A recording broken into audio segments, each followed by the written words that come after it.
on the dotted line. Let Philadelphia freedom ring and patriotic voices sing. Red, white, blue, never give up. You represent America. Hoping and praying for a brighter day. I listen to my heart and I obey. How can I see it any other way? I'm looking at life with my own eyes.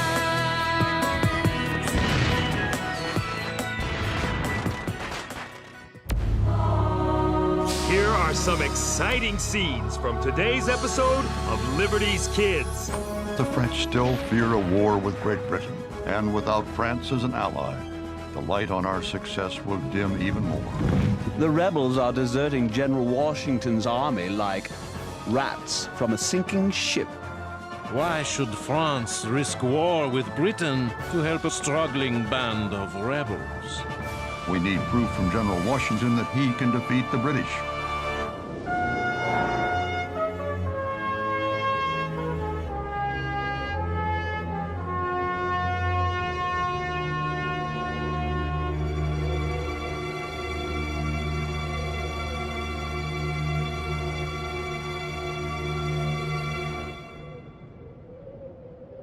She's all ready to print. Good. I'll be seeing you. Hold your horses there, Henri. But there's a ball tonight at Mayor Powell's mansion. Funny, I don't recall you receiving an invitation. Why let a little thing like that stop me? Good evening, one and all. How's Sarah? On her way to visit Abigail Adams in the bustling city of Boston. Lucky girl. I wish I had a family I could visit. Sorry, we're closed for business. But I need to place an advertisement. Oh no! I spent 3 hours setting that type. I would not change it for General Washington himself. As a matter of fact, I've been sent here by General Washington.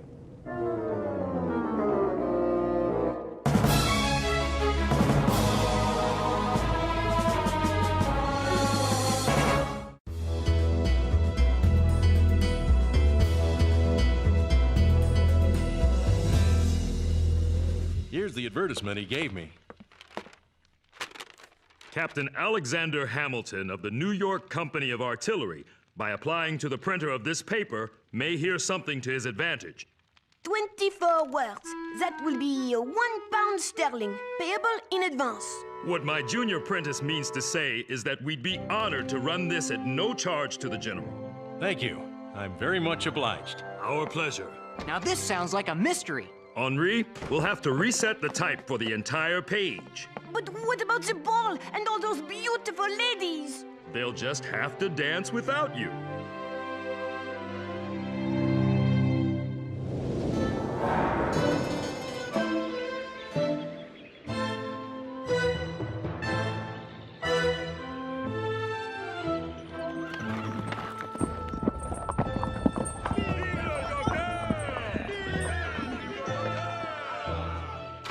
Welcome to Paris, Dr. Franklin. Silas Dean, my old friend, good to see you again. How goes your mission to win support from France? Not well, Ben, not well at all. What's all that about? Some sort of celebration? Take a look out your window. Ben Franklin's the most famous man in Europe. Well, I'll be.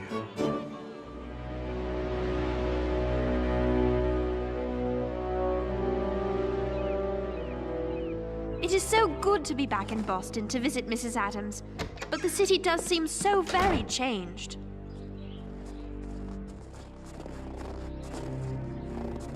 Sarah! It's so good to see you again. Is something the matter?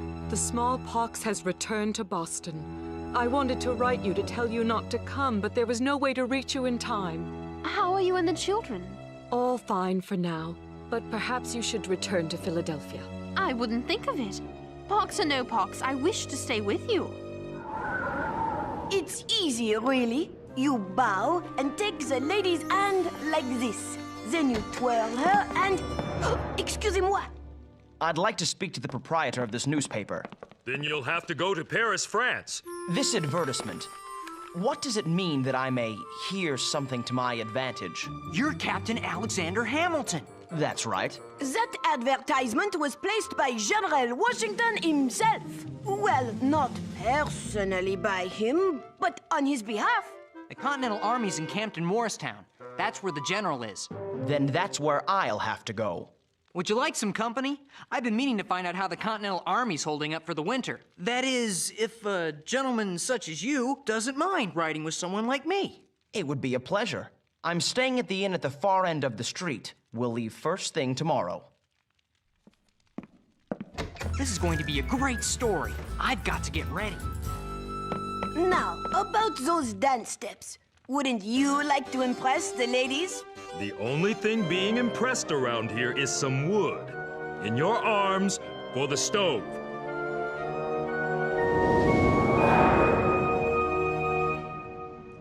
Now, where were we, Silas? You were about to tell me whether you have any good news from America.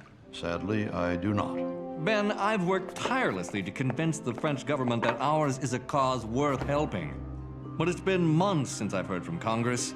And all this time, Lord Stormont, the British ambassador, fills the court at Versailles with rumors that our rebellion will soon be crushed. We must keep our faith in General Washington. There's something else you need to know. I've secured 4 large ships loaded with arms and uniforms for our troops. But now, Comte de Vergennes, France's foreign minister, has issued an order to prevent them from sailing. What are we to do? Excuse me, I didn't mean to intrude. Edward Bancroft. We last saw each other in England, as I recall. I took your advice, Ben, and hired Edward as my personal secretary. He's the only man in Paris I trust. I wish I had better tidings, Doctor, but King Louis refuses to grant you an audience. Little strokes fell great oaks. I shall take the strategy of attacking these problems one at a time. What do you intend to do first? Finish my bath and enjoy a hot meal. After that, I'll meet Comte de Vergennes. That will buy us some time. Such a meeting might be very difficult to arrange. Not for the most popular man in Europe. Who's that you're holding, John Quincy? General Washington. These are my children, and I'll do anything to help them. Mrs. Adams, you'd be making a terrible mistake. I'll be back in a moment, children. I would not be doing my duty as a doctor if I did not warn you against the dangers of inoculation against smallpox. But how could inoculation be worse than the disease itself? It is a new idea, barely understood and quite risky. Those who favor it say that it will give you a milder form of the pox and prevent the most deadly type of infection. But I have seen the inoculation itself cause great illness, even death. First, you and your children must ingest mercury, a poison to your system. You must fast and purge for days. Then, when you are weak and your blood is thin, you must brave the infection itself. It's simply too dangerous. But Mr. Adams underwent the inoculation and survived. He told me the smallpox is 10 times more dangerous than the British. All the more reason to avoid the chance of having your children contract it through inoculation. Mrs. Adams, let me go first. I know I'm not a member of your family, but perhaps the children will draw strength from my example.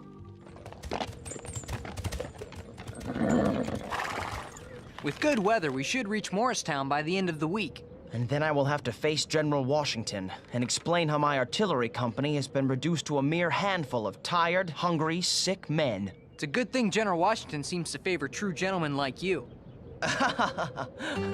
What's so funny? I'm no aristocrat, nor ever was. I was born in Nevis in the Caribbean Sea. My father abandoned us, and my mother died penniless before I was 13. I lost my own parents as well.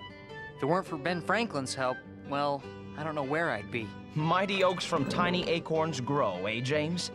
I sensed a kinship between us from the very start. We will enjoy this ride, we gentlemen of low birth.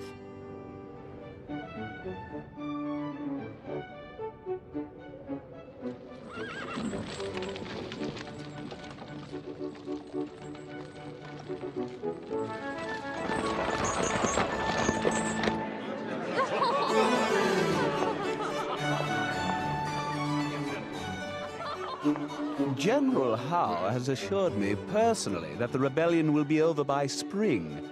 The rebels are deserting General Washington's army like, forgive the expression, rats from a sinking ship. I even have it on good authority that this Benjamin Franklin fellow fled the colonies in such haste because he was caught stealing from the American treasury. Merci beaucoup, Lord Stormont. You may be assured I will convey this news to His Royal Highness King Louis. On behalf of the British Crown, I would be most... Good evening. I don't believe it. Sacre bleu. Bonsoir. Bonsoir. Côte de Virgin, Ben Franklin at your service. Dr. Franklin, what a surprise. Welcome to Versailles. A man of my years is happy to be welcomed anywhere. Permit me to introduce Lord Stormont. He was just telling us that you left America under rather arid circumstances. It was merely a rumor. Though I am but a humble man, I do know this. The truth is one thing. Stormont is another. Touché, Dr. Franklin. Let us talk privately for a moment, Doctor. I will come directly to the point. I am the foreign minister of the most powerful nation in Europe. Why should France risk war with Britain to help a poor, struggling band of rebels? Because our cause is the cause of all mankind. We are fighting for your liberty when we defend our own. A lofty sentiment, I am sure, though I don't think King Louis would think very highly of it. Then tell His Majesty this. The new United States control immense wealth through trade. Trade that could be redirected to France under the right circumstances. It's no secret France and Britain are on the verge of war, but we can treat each other like families. If yours were to help ours now, we would surely help yours later. And what would you like my French family to do right now? Release Mr. Dean's 4 ships. Let them sail to America to replenish the Continental Army. And that is all? I told you I was humble. We shall see, Dr. Franklin. Are you all right, Sarah? Should we go inside? No, the fresh air is good for me. I do believe the inoculation is working. I received another letter from my John today. Congress has returned to Philadelphia. He so wishes he could be here with us. It must feel good to read his letters. Sometimes I close my eyes and imagine him there in the room with me. Have you heard from your father? Not for a very long time. He will write you, I am sure. And then I will close my eyes and imagine him beside me. Sarah? Sarah, are you all right? Sarah!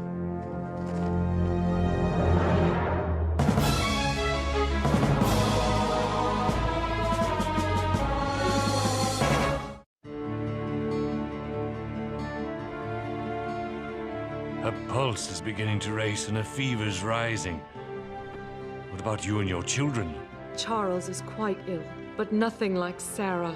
Does she have family close by? None, I suppose, but us. Tend to her closely. With God's blessing, her fever will break. Without it...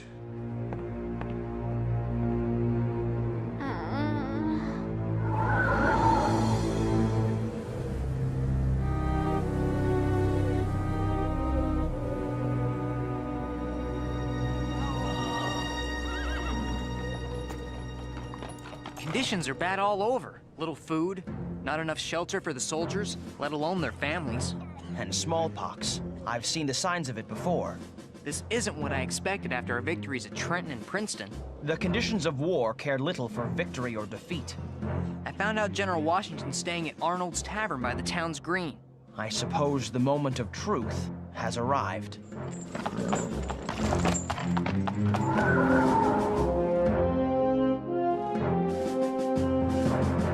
You've made quite an impression, Ben. I understand that because of you, the French have coined a new word for telling a lie. Stormenter.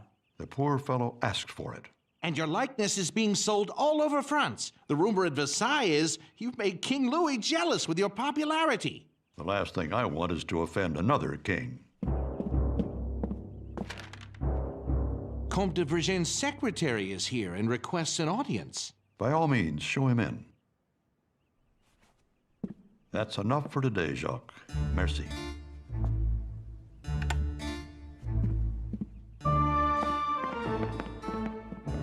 Dr. Franklin, Count de Vergennes wishes you to have this. Tell me it's good news. Vergennes still won't let your ship sail, but he stands ready to advance 3 million livres to us if we keep it under the strictest secrecy. But why not let free the ships? Because the French still fear a war with Great Britain. My attempt to bluff the French has worked well so far. Now we need proof from General Washington that he can defeat the British. Keeping this secret will be very difficult. There are British spies everywhere. I don't like this, Ben. We need those ships. Patience, my friend. We'll stick to my plan until good news arrives.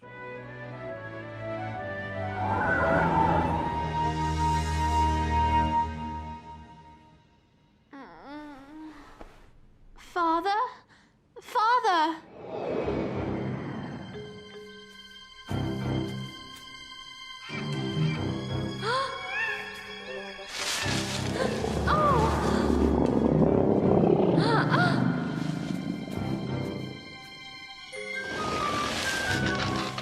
Father?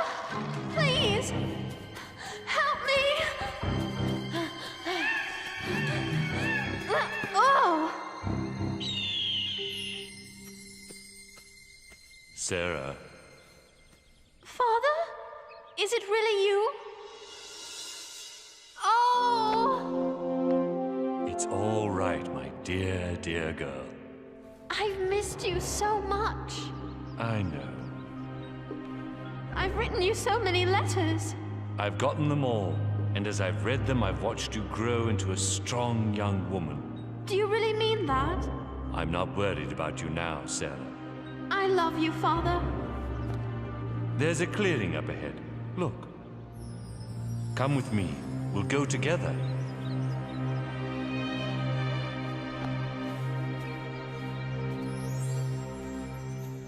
I have been in France now well over a month and enjoy a surprising celebrity that I have endeavored to use to our advantage.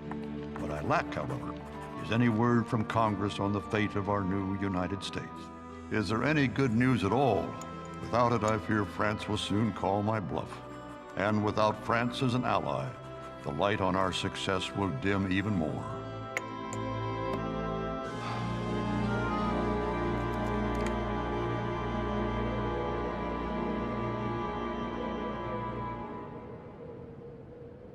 Gentlemen, Martha has asked me to apologize for the meager quality of our surroundings. I know you're all used to much finer accommodations. Now, what do we have here? Captain Alexander Hamilton of the New York Company of Artillery at your service. Yes, Captain Hamilton. I take it you saw my advertisement. Yes, sir, Your Excellency. And if it isn't young James, how goes the newspaper business? Couldn't be better, General.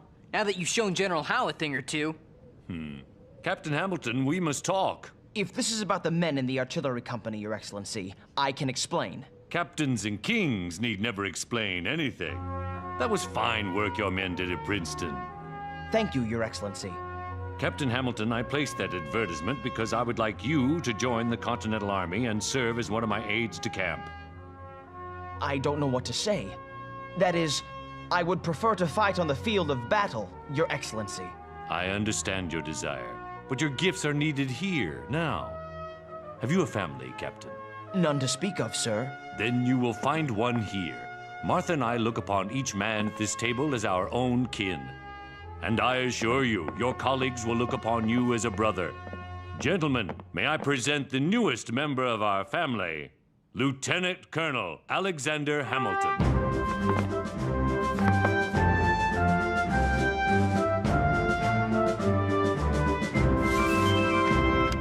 Yes? Ben, mail has arrived from America, and the news is good. Washington's won surprise victories at both Trenton and Princeton. I told you, my friend, that one must have faith in General Washington.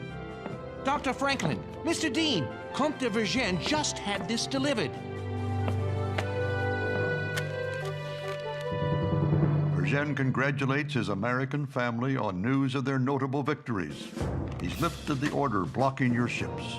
They're free to sail to America. You did it, Ben. You outbluffed the English long enough for good news to arrive. This is one letter I'm happy I won't have to send.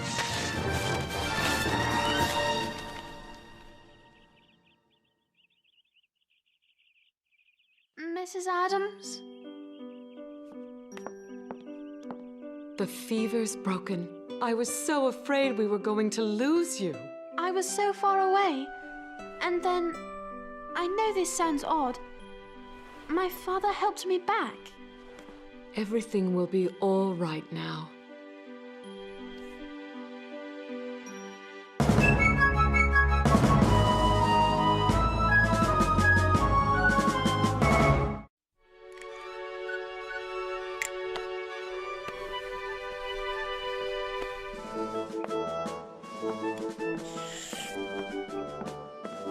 Soon, General Washington will have the whole army inoculated. Can you imagine a world without smallpox? I'm afraid my imagination is not quite so vivid. It's the kind of scientific progress Dr. Franklin always talks about.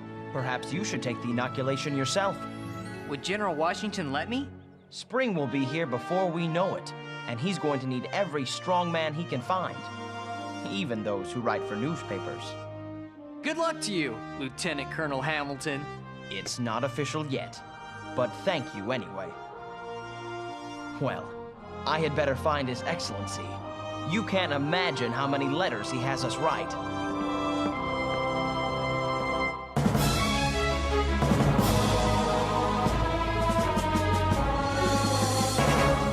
Here are some exciting scenes from today's episode of Liberty's Kids. To serve the General means everything to me.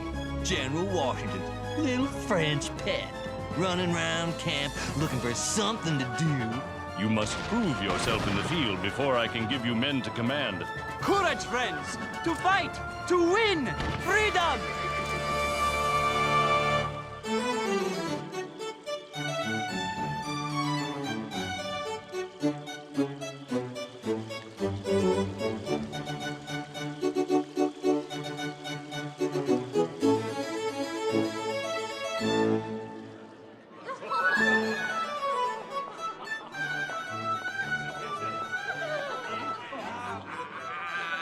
I watched the bright flash of lightning speed down the string straight toward me. Dr. Franklin. Monsieur Foreign Minister. I'm afraid I have distressing news. A French nobleman has defied the king's orders and sailed to America to join General Washington. Our cause stirs hearts even in France.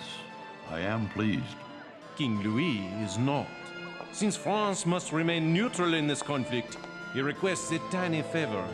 Write to your Congress and tell them they must not welcome this man. And this man's name is? The Marquis de Lafayette.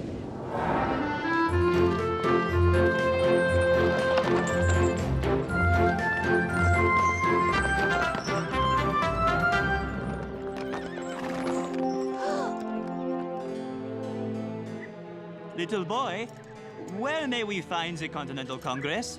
I am not a little boy. You are French, countryman. My apologies, mon ami. I meant no insult. Who do I have the honor of addressing? Henri Richard Maurice du Trois Lefebvre, but a fellow Frenchman may call me Henri. I am Marie-Joseph Paul Yves Roche Jobert de Mortier, the Marquis de Lafayette. You may call me Jobert.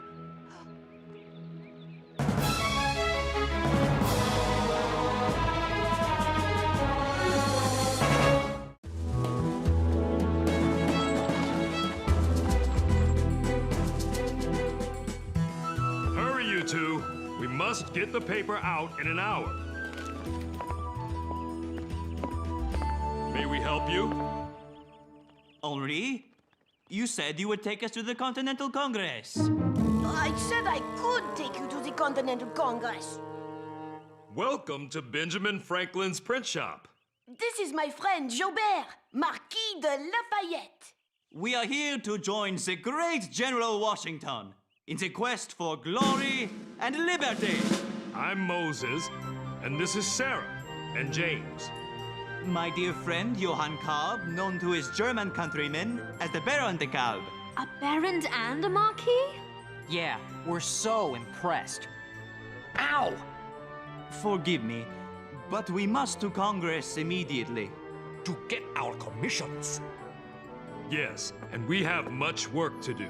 What's a commission? A letter that says you're an officer in the army.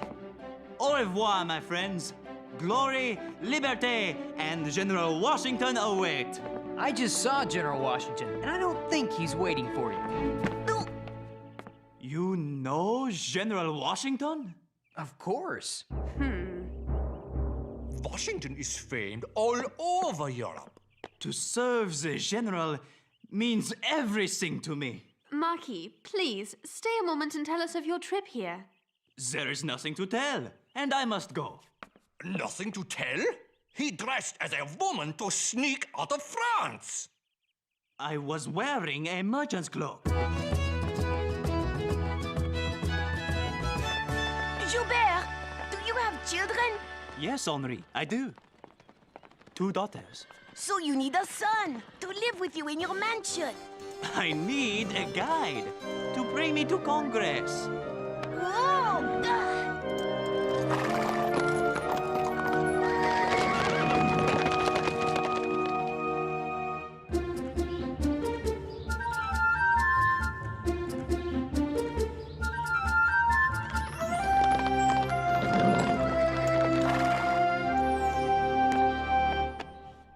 Un moment, mon ami. I must thank you for your expert guidance. Keep them safe. They were my father's. Merci beaucoup!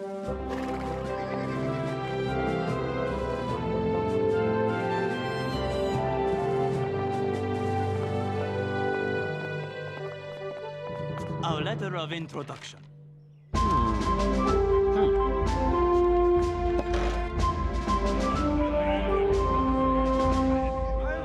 The letter is genuine.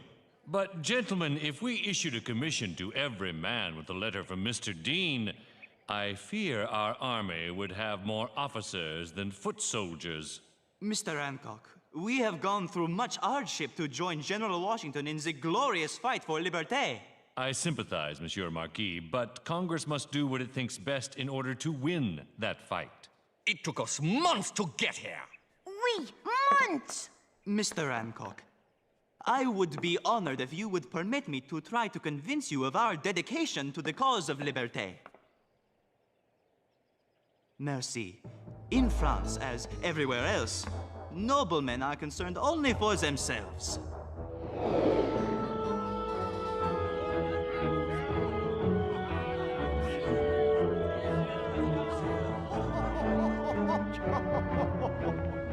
When I learned of the American cause, I knew I had finally found kindred spirits. I bought my ship, La Victoire, the Victory, with my own money. A great deal of my own money. We sailed to Spain to meet up with more volunteers. While there, I received orders from King Louis demanding I return to Paris.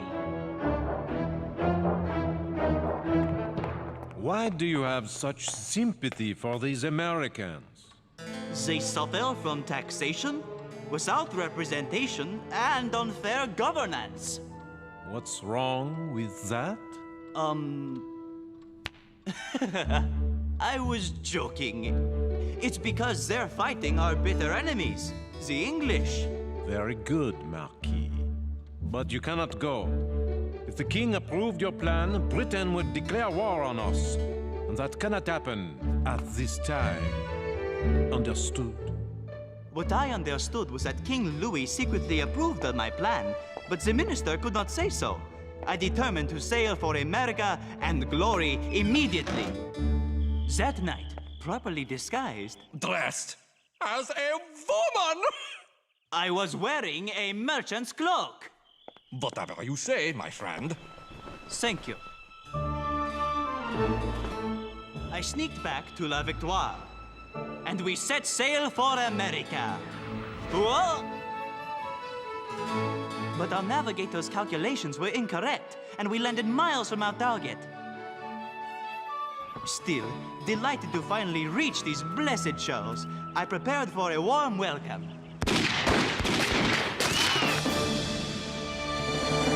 Happily, we identified ourselves as French and not British, so our ship was not burned. The townspeople invited us into their homes, outfitted us with horses, and sent us to make a rendezvous with La Gloire and La Liberté.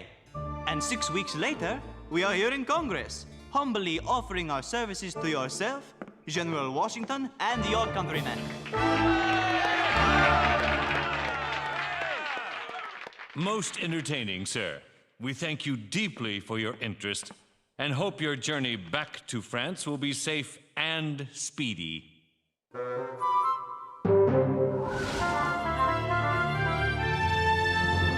I don't understand why Congress would not want brave, intelligent noblemen to join General Washington. Not that I want you fighting my countrymen. It is an outrage! Jobert, you must go where a man such as you is appreciated. To France! And I will go with you to fight for liberté, live in your mansion, and have gold buttons on all my shirts. I will serve General Washington, and I will risk everything I have to do so. Rats. You will help me with my English, please? Of course. After the sacrifices I have made in this cause, I have the right to ask 2 favors at your hands. One is to serve without pay at my own expense. The other, that I be allowed to serve at first as a volunteer in the ranks. Gentlemen, we need people like this. Dedicated people willing to sacrifice all for the cause of freedom. Congress has resolved that the Marquis de Lafayette's services be accepted, and that he have rank and commission of Major General in the Army of the United States. Please give our regards to General Washington.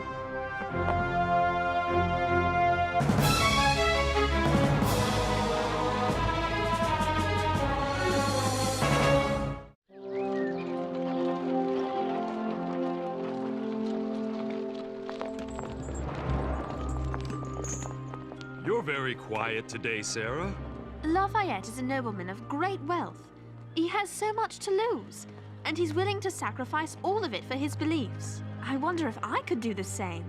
Freedom's worth more than anything, Sarah. Trust me, I know.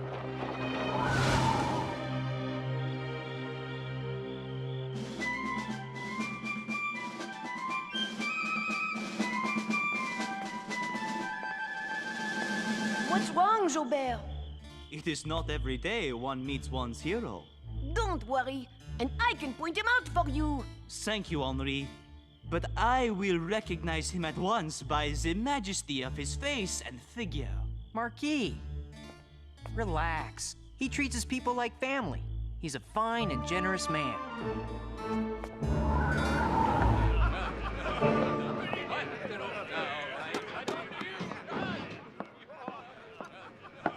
I dread this, Mr. Hamilton. These preening foreigners here to play at war. Many of our men refuse to serve under them, and no wonder. They seek only glory, with no understanding of that for which we fight.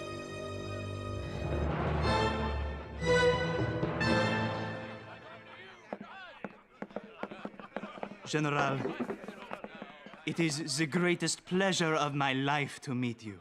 The pleasure is mine, General. Thank you for coming so far to join our cause.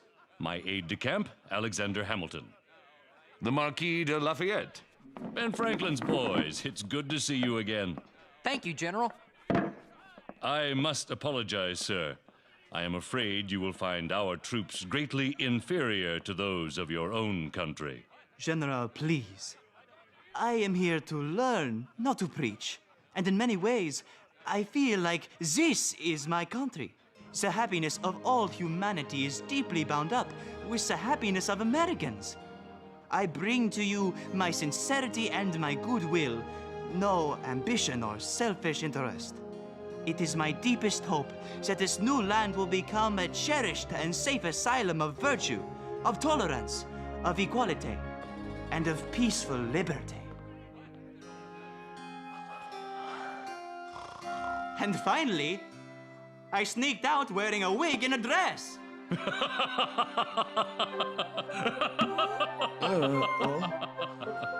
You must tell me more, my dear Marquis.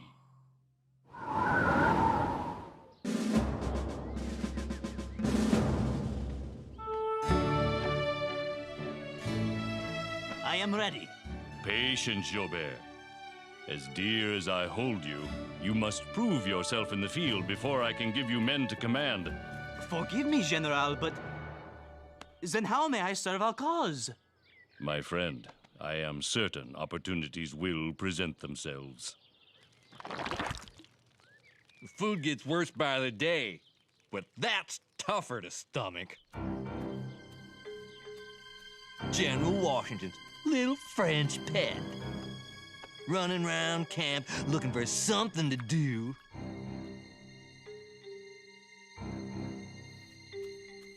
Huh? Bon appetit, my good man. This reminds me of the most delicious roast venison I ever ate. And this roll, reminds me of my sweet wife back home. Sheer heaven. You, sir, what have you there? I dreaded dinner, till I imagined it was my favorite meal. What is your favorite meal? Well, my mother made the best chicken and dumplings I ever ate. Then have a bite, my friend. And remember your good mother.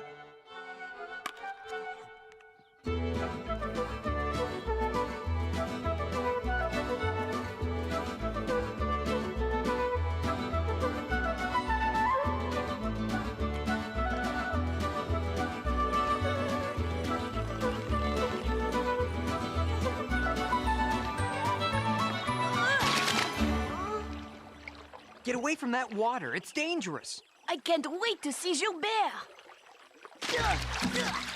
We're here to report on the army, not bother him. If Gilbert could hand over these buttons to me, imagine the treasures he must have at home. Washington is one of the richest men in Virginia. Hancock is the richest in New England. If we lose this war, they lose everything. What's more important to them? Treasure or freedom? Redcoats!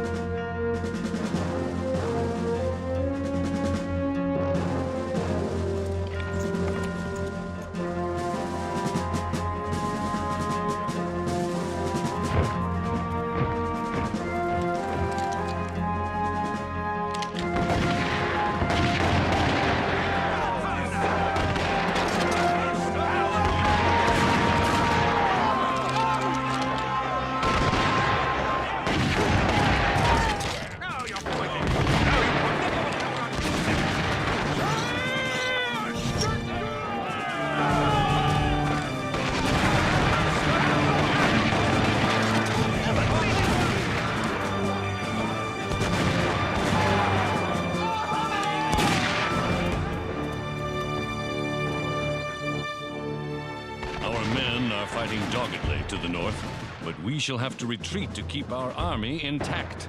But, General, Philadelphia... will be lost, I'm afraid. Sir, the loss of our capital will be a blow to the country's morale. It will, but the city is of no military value. And the loss of our army would mean the loss of everything we're fighting for. We must keep the army intact to fight another day when we have the advantage. The men at our center are beginning to panic.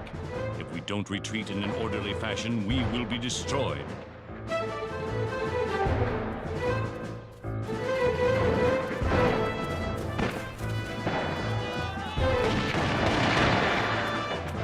Charge! Oh, no. The Americans are panicking. Run! There they are!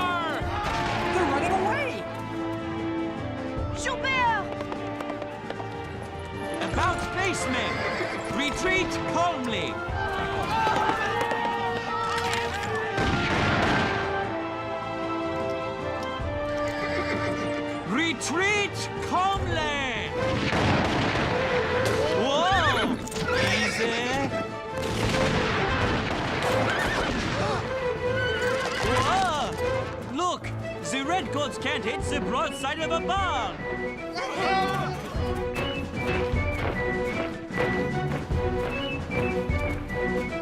If we panic, we are lost! Help me maintain order! I am counting on you! Fall back! Soldier, help us cover the retreat! Courage, friends! We will have our day next time! To fight! To win! Freedom! Freedom! Look! They're getting out!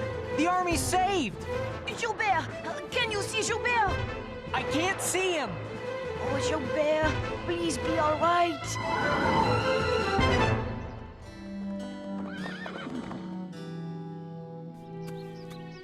Joubert! It appears the British have welcomed me to America with a musket ball in the leg. The doctors will look at it immediately. Perhaps later, General. The men! The men are fine. The army will survive to fight another day. Don't move. Surgeon? This is my personal surgeon. Treat him as if he were my son.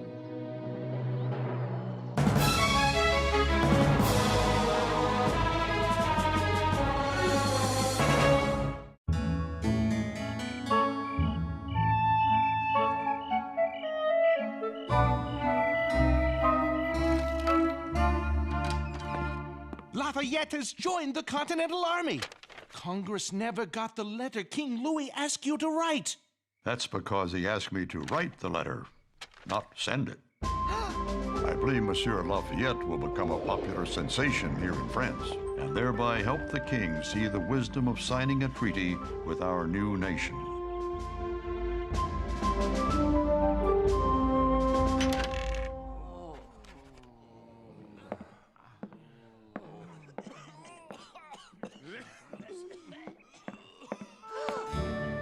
Henri!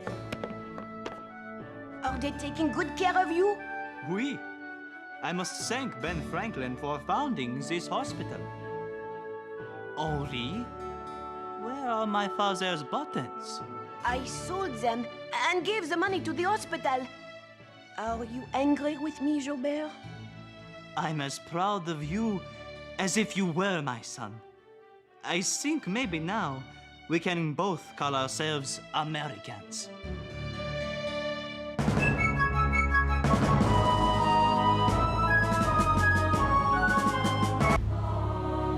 Here are some exciting scenes from today's episode of Liberty's Kids. I believe in being what you want to be, not what people tell you to be. The British have begun moving back to Manhattan. We absolutely must evacuate Fort Washington. The armaments at the fort are critical to our cause. We're in a war, Joe. We're bound to lose men if you haven't the stomach for it. Get another job. Keep firing. If we can't hold this position, you won't have the Corbins to blame. Look at this! Jams and more jams! Oh, and rock candy! Moses and I will starve while you're in France.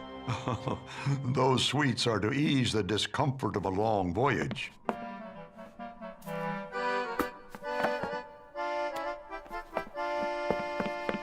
If you try to ship out with our peach jam, you'll have to get past me first. Congress won't be happy if you delay their most important statesman. They would understand if they knew how good this jam tastes. You're probably right. But they have asked Dr. Franklin to try to enlist France in the American cause. Right now, we Americans stand alone in the world. We must acquire allies, or the revolution is doomed. Promise me you'll bring back some French pastries. I'm worried about him. After his last voyage, he swore he'd never cross the Atlantic again. 70 is very, very old. At his age and in his health, who knows if he'll survive the trip? There!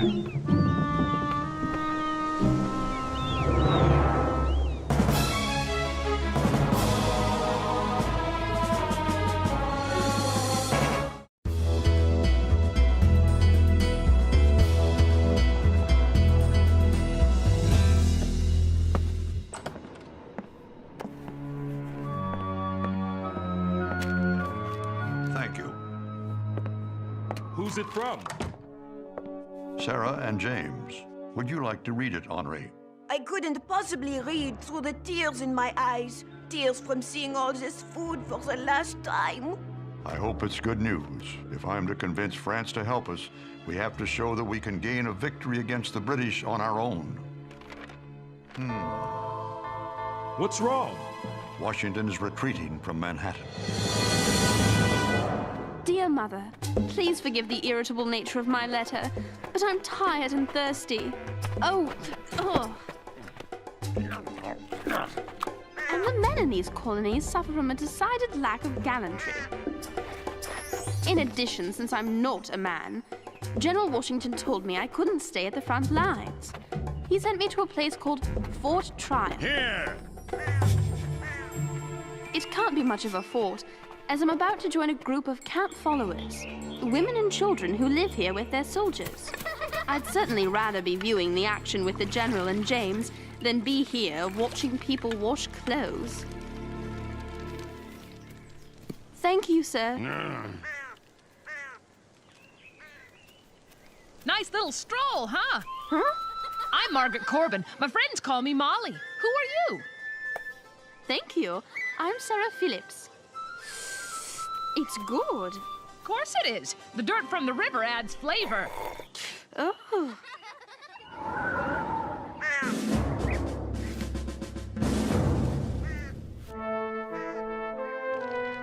I've been General Washington's secretary for months now, and I've never seen him so discouraged. All we need is a victory, and I know the General will deliver it. He's the most decisive, commanding man I've ever met. Lieutenant Harrison, I need you now. Commanding is right.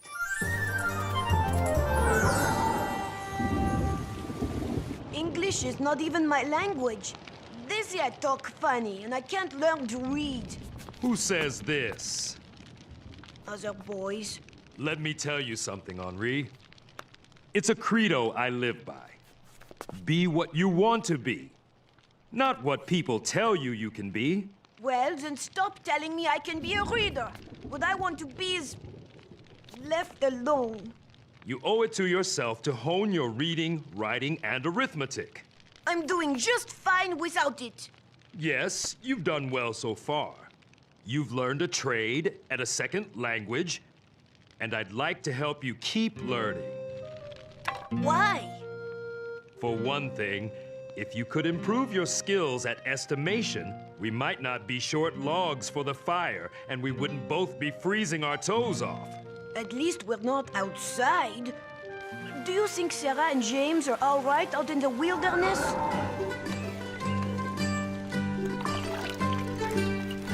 Rosemary, stop wiping your nose on my dress. Ouch! This is ridiculous. I'm out in the middle of Fort Nowhere, fishing for trousers. You're not the only one who didn't want to come here. Oh, hello, Molly. After my husband John enlisted, he was about to leave our place in Pennsylvania. Know what it's like to be a woman living alone in the wilderness? I'm sure I don't.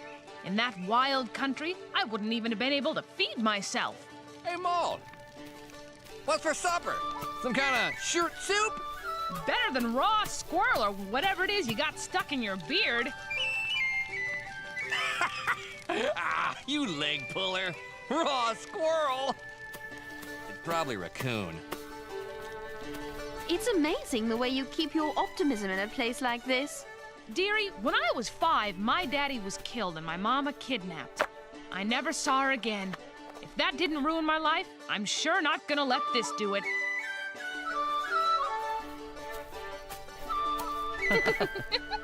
Who's your friend, Ma? Sarah, she's English. Well, we won't hold that against her.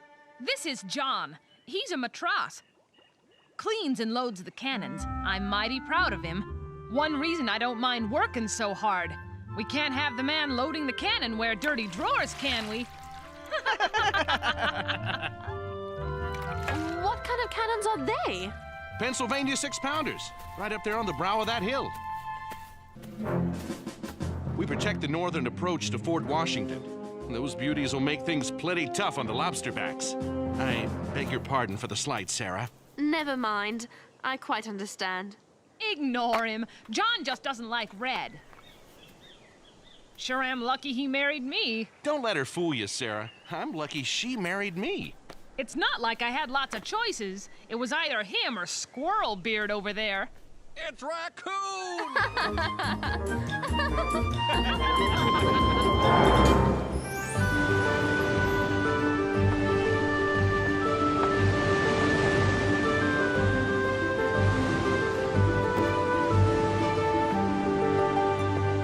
Dr. Franklin, the only thing you'll catch with a line that thick is influenza. I think I've already got that. Actually, at the other end of the line is a thermometer to measure the water temperature. I'll save you the trouble. It's cold.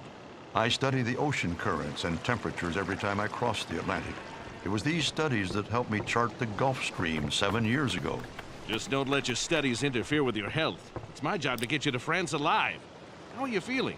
I'm not sleeping well in these rough seas, and the food, particularly the salt beef, is tough on 70-year-old teeth. But the fresh air seems to do me some good. However, I'd prefer to avoid the frequent baths. Gentlemen, I have surprising news. The British have begun moving back to Manhattan. I suspect they're mobilizing to attack Fort Washington. Our last stronghold in Manhattan. It houses some of our finest troops and a large amount of our armaments and ammunition. This fort and its outposts are critically important to the war for both sides. Sarah's at one of those outposts. Yes, your friend who wanted to see action is about to get her wish.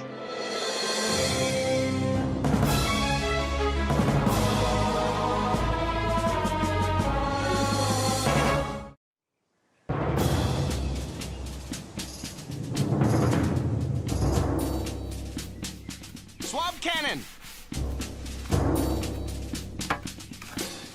Load powder. Load ball! Ram her home. Cannon ready to fire! Molly, how brave you are. She's the best artillery mate in the whole regiment. I can't believe you're permitted to do such a thing. I don't ask permission to do nothing. I believe in being what you want to be, not what people tell you to be. I know someone else who shares your point of view.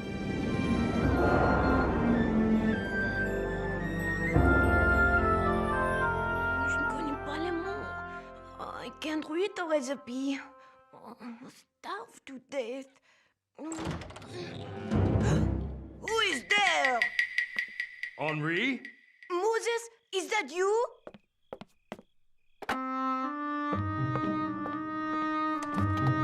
What's wrong, lad? Nothing's wrong. Come on, son, tell me. When you didn't come back, I tried to make dinner from the notes you left me, but I couldn't measure. Oh, you're teasing me now. And there's lots of words I don't understand. You're the one who's teasing me. Oh, you were late on purpose. You knew I wouldn't be able to make myself food.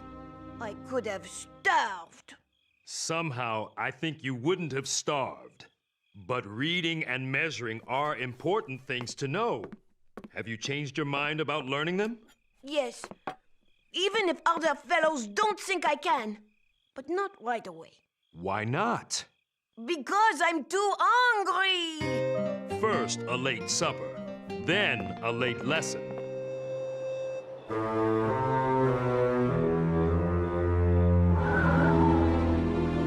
We absolutely must evacuate Fort Washington. The armaments at the fort are critical to our cause. America has no munitions factories. We've no way to replace the guns and ammunition if they're captured. General Washington, I strongly disagree with Colonel Reed. I'm confident we can hold the fort. If we can hold it, we should hold it. Sir, General Greene would risk over 2,000 of our finest troops. We've already lost too many to disease and desertion. I don't have the stomach to lose any more. We're in a war, Joe.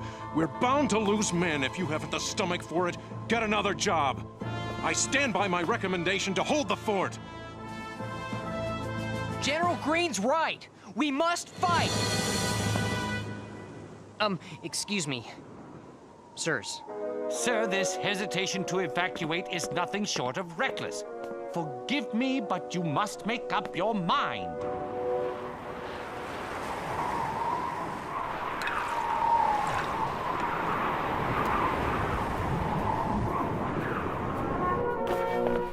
It's only November.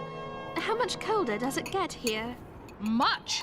That's why when John's tour of duty's up, we're moving south.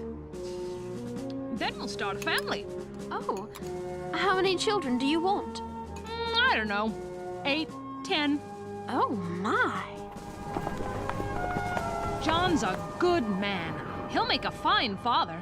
Probably a tired one, too. I miss my family terribly. But being around people like you makes my stay here so much easier. Here now. I'll make it easier still. I like to press the summer flowers. They always add a bit of cheer when winter comes knocking. It still has its perfume. General Washington, sir, we need a decision now. Do we abandon Fort Washington or do we defend it? General Greene, as you are the officer most familiar with the situation, I leave it to you to give such orders as to defending Mount Washington as you judge best. I appreciate your confidence in me, sir. So, General Howe demands that I surrender this fort over to you British. Please repeat the following to your commander. Give me leave to assure His Excellency that, inspired by the most glorious cause that mankind ever fought in, I am determined to defend this post to the last man.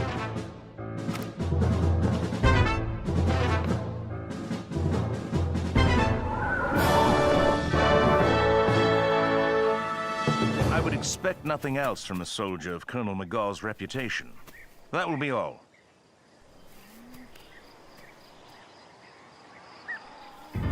Gentlemen, I am resolved to crush the rebels into dust.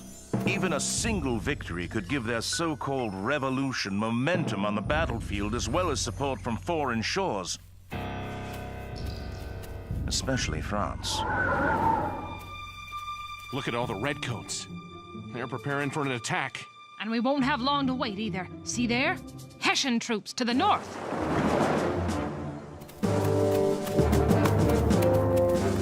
Hessian mercenaries. I can't believe the king is paying Germans to come here and kill British colonists.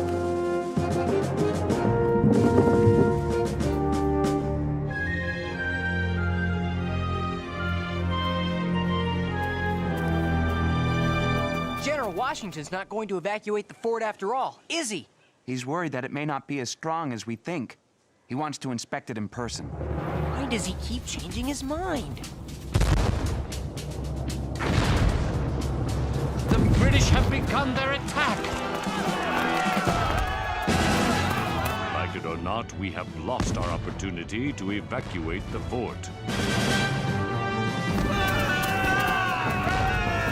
With this 6-pounder, we might be able to hold off the Hessians.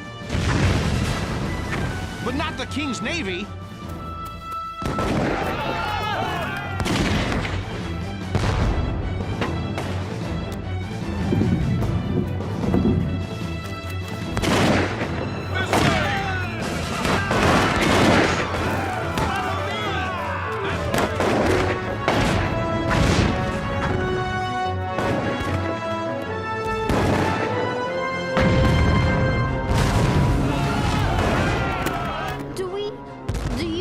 Chance against so many British troops? No, we'll have to make a run for Fort Washington. John! John! Oh, John. My love. Molly? Keep firing. If we can't hold this position, you won't have the Corbins to blame.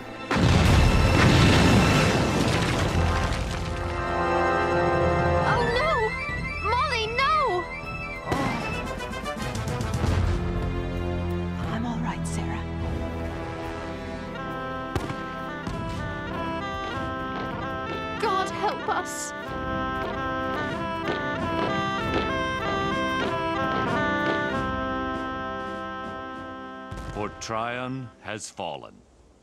There's nothing we can do for those poor souls. Please let Sarah be all right. General! They're raising the Union Jack over Fort Washington! That's it, then. General Howe has prevailed. This is a most unfortunate affair and has given me great mortification, as we have lost not only 2,000 men, but a good deal of artillery and some of the best arms we had. Sir, the men panicked. I did not account for the possibility if we had but held the perimeter. No, sir. We should have abandoned the fort as General Lee and I urged. Gentlemen, please. I, alone, am to blame. I've never seen him look so disappointed, so helpless. He is in danger of becoming a parody of a general. I pray Colonel Reed is wrong. What happened to Fort Tryon? To Sarah? Women and children will be returned to us. This may be war, James, but there are rules. What's that? I think it's... Yes, it is! The camp followers from Fort Tryon!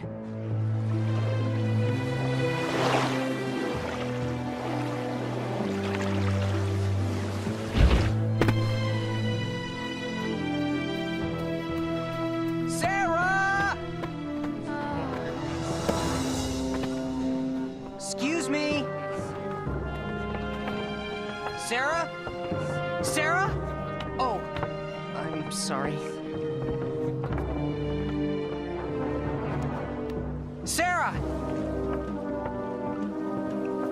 Thank goodness you're safe. Yes, I'm safe.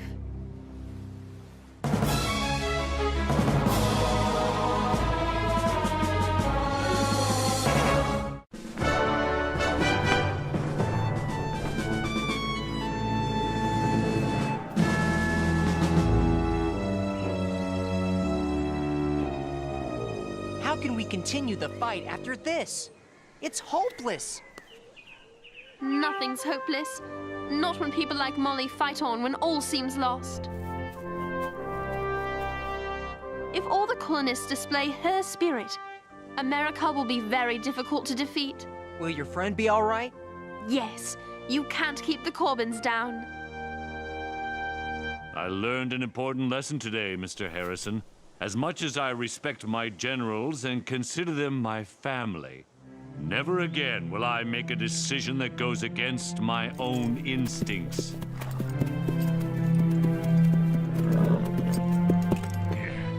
A disaster like this battle must never happen again. We must prevail in our fight for freedom.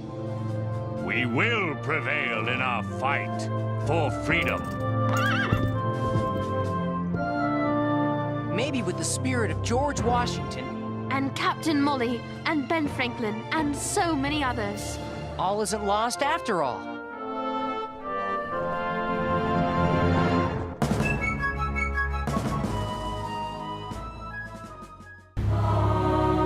Here are some exciting scenes from today's episode of Liberty's Kids. We need an official declaration to fix the people to our cause. The Hessians have arrived! General Washington said that there are 18,000 troops. The time for talk is past. It's time to act. We must all hang together, or most assuredly we shall all hang separately.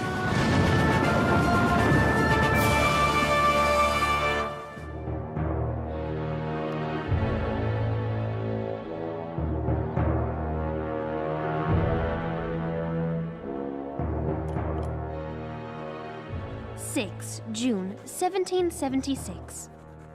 Dearest Mother, in the last Congress, some of the delegates believed Dr. Franklin and Mr. John Adams were plotting treason against the King. However, this Congress hasn't a single delegate still loyal to the Crown.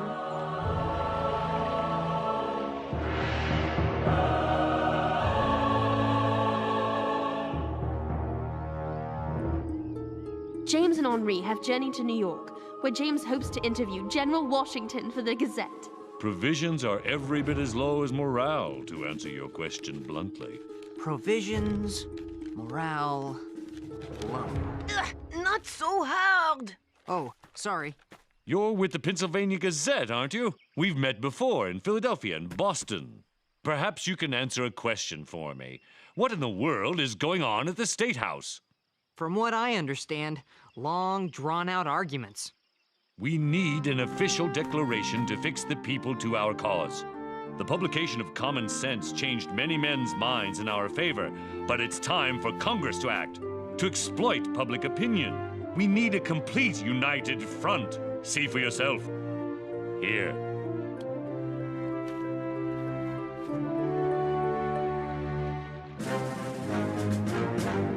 Who are they? Hessians. Hess what? German soldiers. There's hundreds of them. And more on the way. King George III has made a deal with German princes to hire 18,000 troops. But General Washington, you'll be outnumbered. What will you do?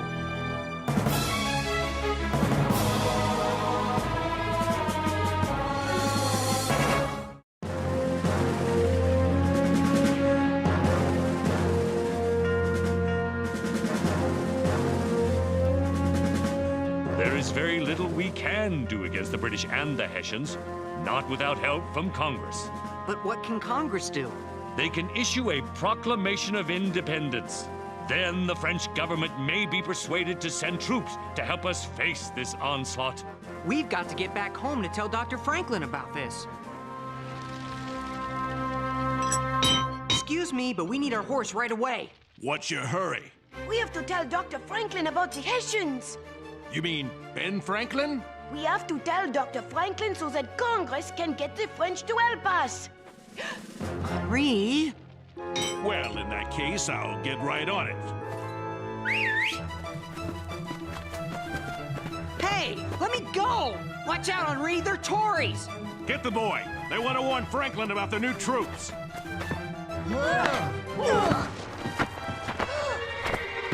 Never mind him. Let's lock this one in the barn.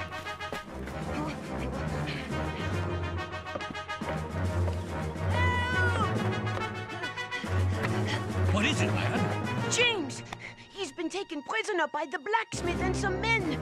Who is James? He's my friend. We have to go tell Dr. Franklin the Hessians are here so Congress can help. And these men want to stop us. Tories. They have him in there.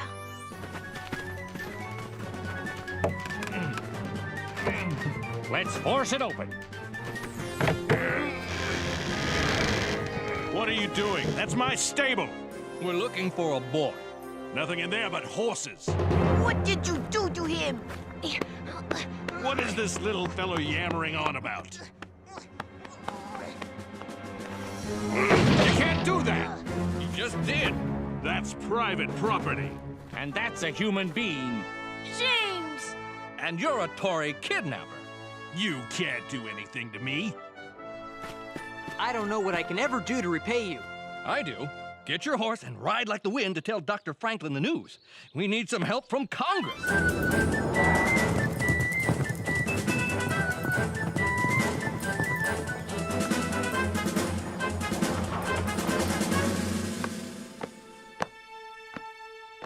Dr. Franklin! Dr. Franklin! Tories got James! The Hessians have arrived! They wouldn't let him out! Good heavens. They tried to stop us. General Washington said that there are 18,000 troops. They locked James up in a barn. Hessians locked you in a barn? Are you trying to worry us to death? Henri saved my life. You look afraid. That blacksmith was a Tory. He didn't want us to bring the news to Dr. Franklin. I shan't let you out of my sight for fear of the trouble you find. Start over, James. What did the Tories not want you to tell me? King George has sent 18,000 troops. The Hessians. We saw them arrive. General Washington wants Congress to... Yes, I know. Resolution on independence. We must try harder to get Congress moving or we'll be finding Hessians in our beds.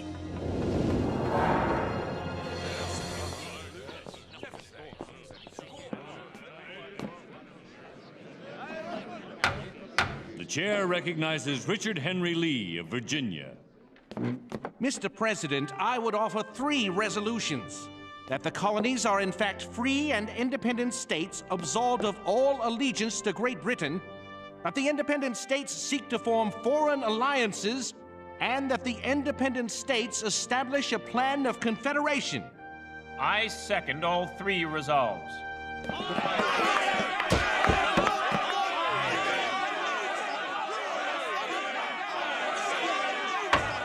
Order in the chambers! Order! He's done it. Lee of Virginia. What a headline that's going to make. What an act of treason against the king! Treason? Your king has sent German troops to attack us. I want to hear too! Henri, be careful!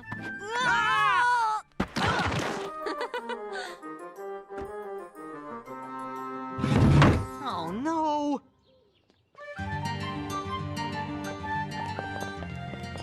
Mr. Dickinson, I'm with the Pennsylvania Gazette. How nice for you. What are the hopes for passing the independence resolution? Few and far between.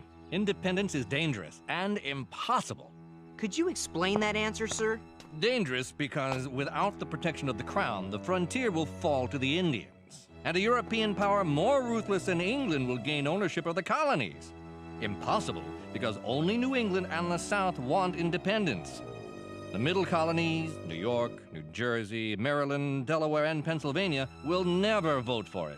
But Thomas Paine's common sense has changed a lot of people's minds. Common sense is anything but. And just as Mr. John Dickinson tried to infer that Paine's common sense is a waste of time... I don't think infer is the word you want to use. Yes, it is. She's right. Well, it sounds good. Words have a great power, James. I know. I'm a journalist. You have to be more careful in choosing them. What would be the right word? Suggest? Doesn't sound as good. But it communicates your meaning. Even with the right word, this article's no good. I don't know whether Congress is going to adopt the resolution.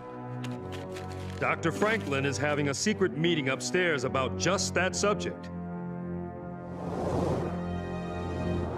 So it is our job to come up with a written statement of independence on which Congress is to vote. So you'd better start working on it, John. Not me, Franklin. My shrill insistence and lack of tact have made me too obnoxious.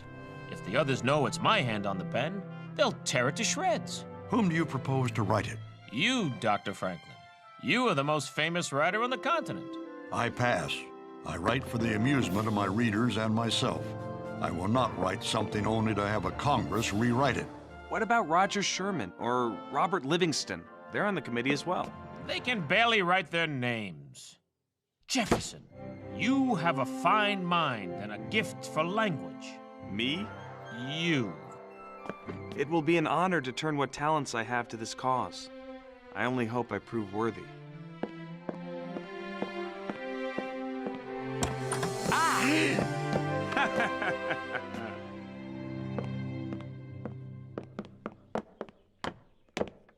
Where's Mr. Jefferson going in such a hurry? He's got a lot of writing to do. Drat! Have to do better than that. Go away! Just want to ask him some questions. He's too busy working. Working on what? I think I know a way to find out. How? Never mind. Just wait for me back at the print shop.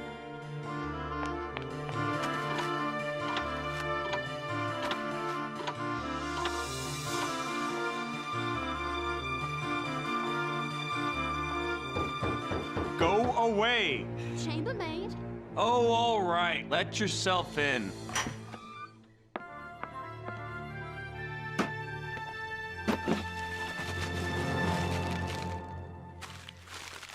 When in the course of human events it becomes necessary for one people to destroy the...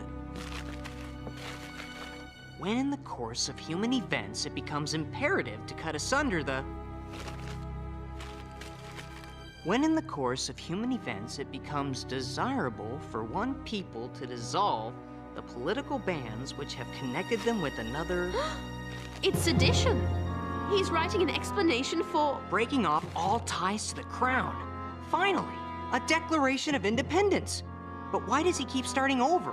Why not just write it and have done? Remember what I said about the power of words? But doesn't he know that action is needed now? It is important to take the necessary time to choose the correct words, especially when defying a king.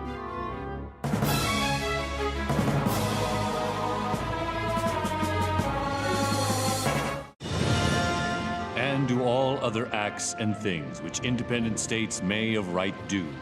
And for the support of this declaration, with a firm reliance on the protection of divine providence, we mutually pledge to each other our lives, our fortunes, and our sacred honor. Order! The chair recognizes John Dickinson of Pennsylvania. James, look! Those men need help! We don't have time. We're already late for the reading of the Declaration, and this rain doesn't help. But they'll get soaked! So will we. Look! That one man has a collar. He's a man of God. We're stopping. All right. Need some help? Bless you, lad. What we need is transportation to the State House. Hop in. That's just where we're headed. Peace and prosperity would be the benefits of independence. Unlike my esteemed colleague, Mr. Dickinson, I have nothing but contempt for the present situation and nothing but hope for the... We've been detained by the elements.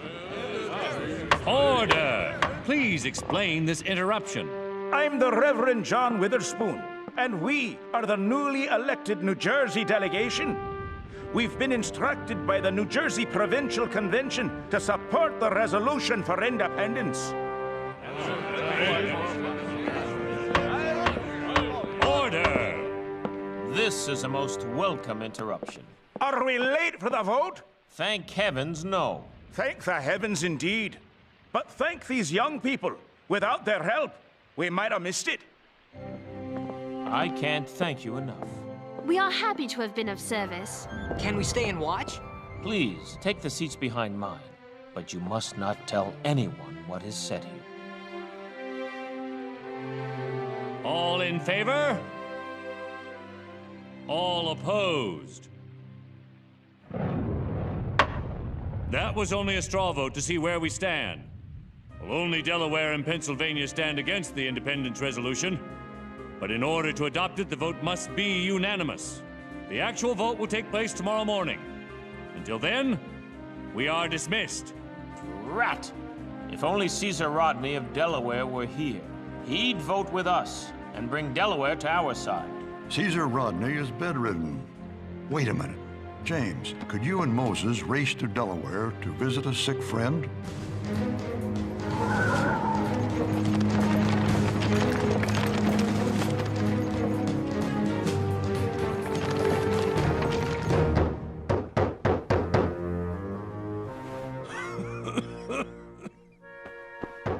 If it's thieves, I'm alone.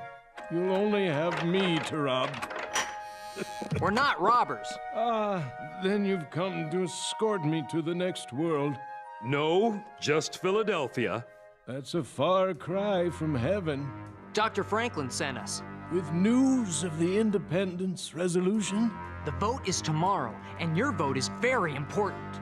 Help me out of bed, gentlemen.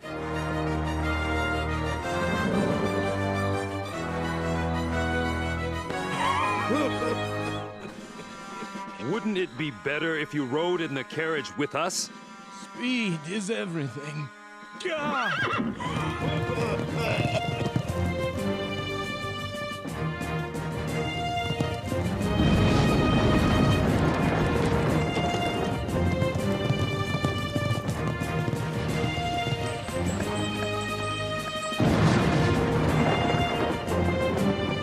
Thanks again, fellows. That cough sounds bad. We'd better try to keep up with him. I don't understand why he wouldn't let us take it. Now you've seen a real hero.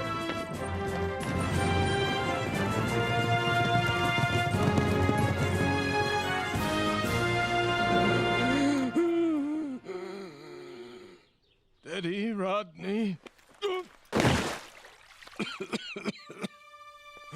I've got to make it inside. Oh.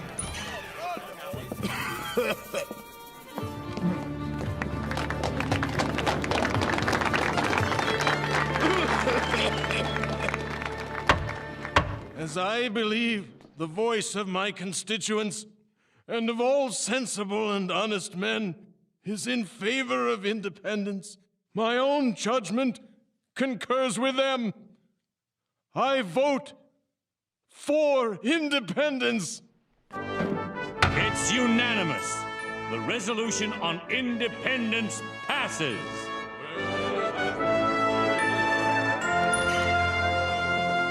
He made it! You got the yes vote for Pennsylvania? Mr. Dickinson saw the inevitability of our cause and stayed home. At last, America is independent. Mark my words, this day, July 2nd, will be remembered as the most revered day in American history, an occasion for games, sports, bells, bonfires, and illumination. In accordance with the wishes of the delegates, let us now debate Mr. Jefferson's declaration. Debate what? The time for talk is past. It's time to act. The bonfires and illuminations may have to wait, John. The Congress wants to quibble over the words. But you're cutting my document to pieces. I count 30 deletions and changes so far. More than a quarter of the length is gone. Your pride is understandable, Mr. Jefferson. You have written a magnificent document. But it's vital for us to be united as we take this drastic step. The chair recognizes Mr. Rutledge of South Carolina. Why do they have to cut the life out of the Declaration? It's fine as it is. It goes back to what I've said before. The power of words.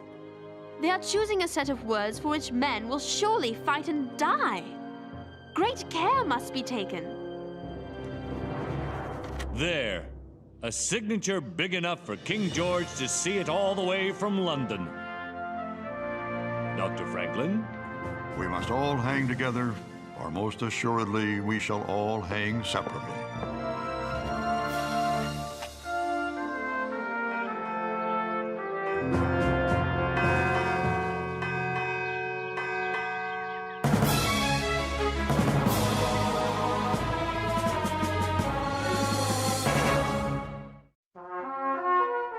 That these united colonies are, and of right ought to be, free and independent states, that they are absolved from all allegiance to the British Crown, and that all political connection between them and the state of Great Britain is and ought to be totally dissolved.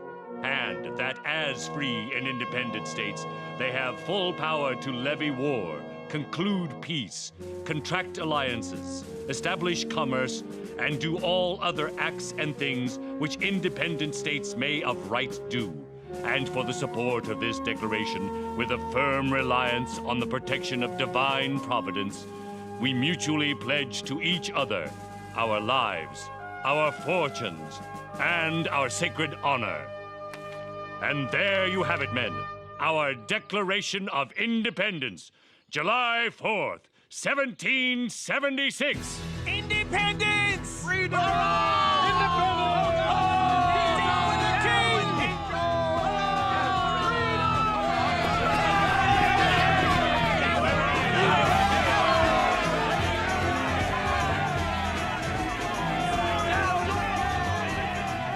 This is amazing!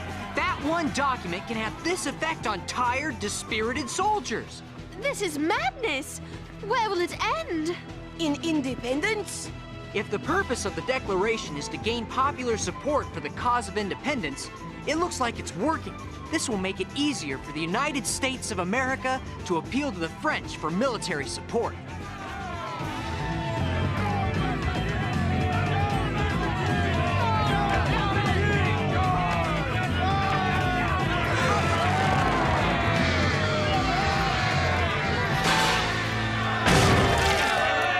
Oh my goodness! I have to admit it, Sarah. You and Mr. Jefferson have taught me a lesson I'll never forget about the power of words. Independence!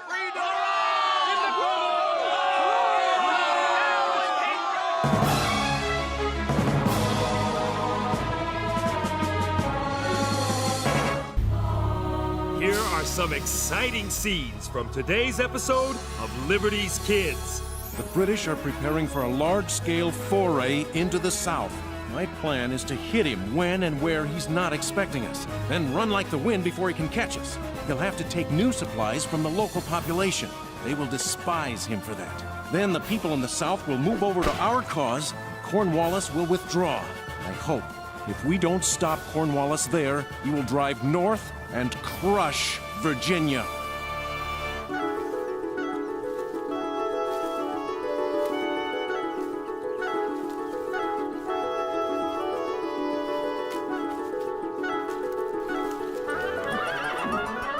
General Greene, being appointed to command the Southern Army is quite an honor.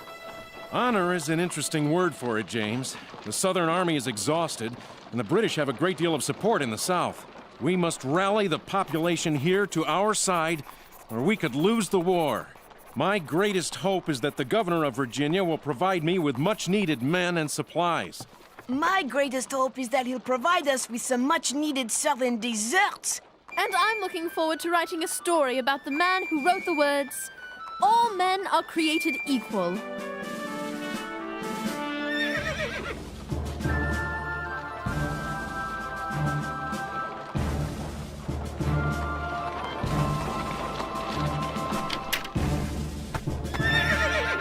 The governor's mansion! Just think, in a few minutes I'll be talking with Thomas Jefferson. How do you address the author of the Declaration of Independence?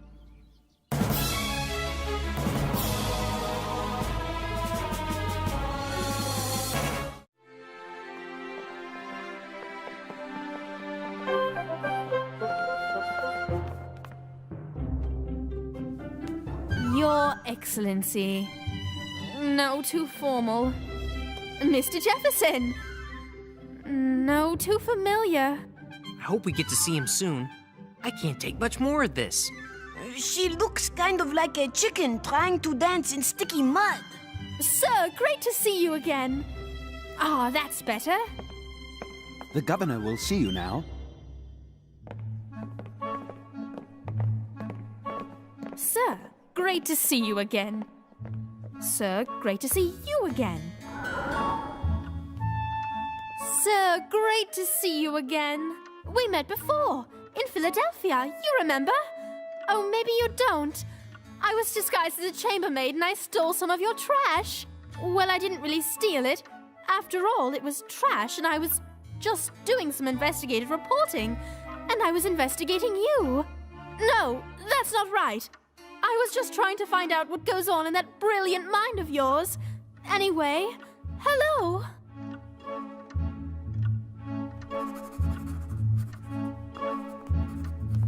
James, tell me that wasn't perfectly awful. It was better than I could have ever hoped. Forgive me. I was jotting down a thought about developing free schools that all our nation's children could attend. A pleasure, General. Sir, great to see you again. Whoa! And you must be Henri. Henri Richard Maurice Doutrois Lefebvre, from France.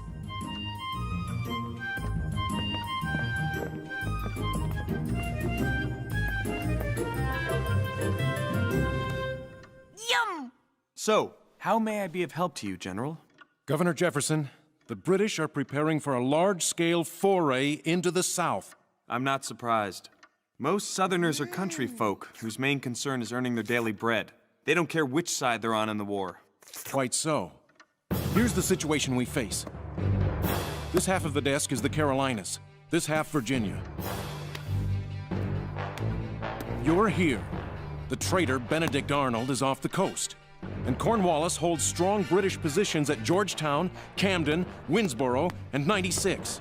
Oh, yes, and here is the small force Horatio Gates has left me. force I have not yet had the pleasure of seeing. I will take my forces to the Carolinas. If we don't stop Cornwallis there, he will drive north and crush Virginia. Governor, I'll need Virginia militiamen and weapons if I'm to have any chance of preventing Cornwallis from winning the South. I evened things out. Now it's a fair fight.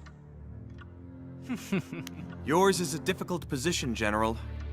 I will help you the moment I can, but right now I have no weapons to give you, and all my militiamen have served their required time and gone home. I'm afraid I can be of no help, General Green. I'm sorry.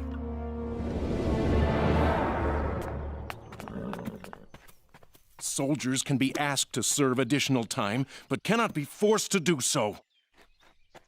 The idea of a people's army is unfathomable. I admire what Governor Jefferson is saying, sir. Giving men the right to choose whether they will or will not fight sounds to me like freedom. But we're in a war, Sarah. We won't have any freedom if we have no soldiers. You do have a point, James. General, I hope you are successful in North Carolina. And James, Henri, I'll keep you up on events here in Virginia. In the meantime, I plan to find out how Thomas Jefferson found the inspiration to write the Declaration of Independence.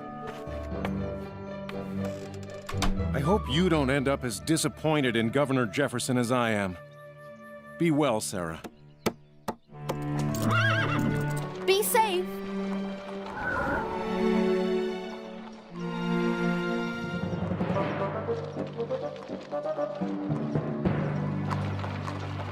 Look! Up ahead! Soldiers! Are they British? No, probably some leftover Virginia militia.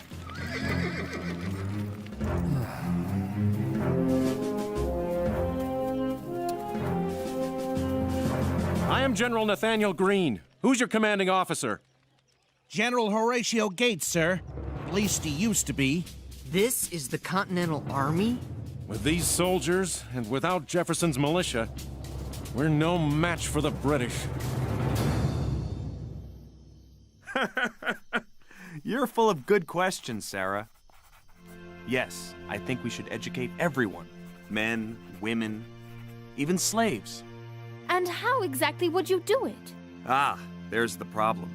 Having ideas and implementing them are two very different things. Are they really? I mean... The stores are in place. The firewood has been cut. Your home is secured for the winter, Master.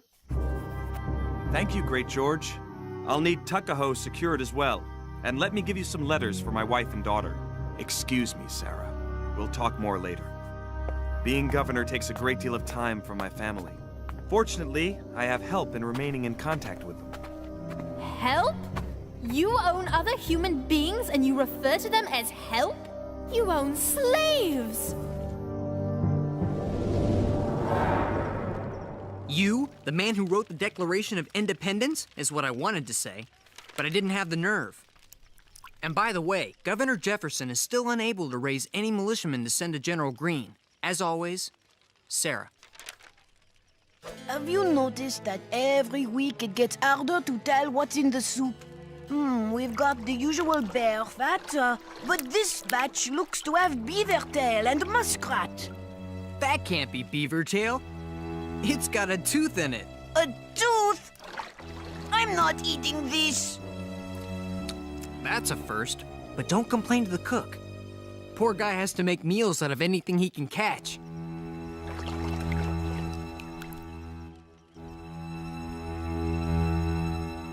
There's only one way we can even hope to beat Cornwallis.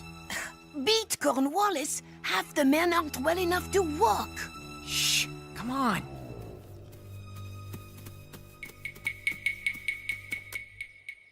My plan is to hit him when and where he's not expecting us, then run like the wind before he can catch us. Chasing us will force Cornwallis to use up all his supplies. He'll have to take new supplies from the local population. They will despise him for that. Then the people in the South will move over to our cause, and Cornwallis will withdraw. I hope. That's his plan? Where's that coming from? We're under attack! Take cover!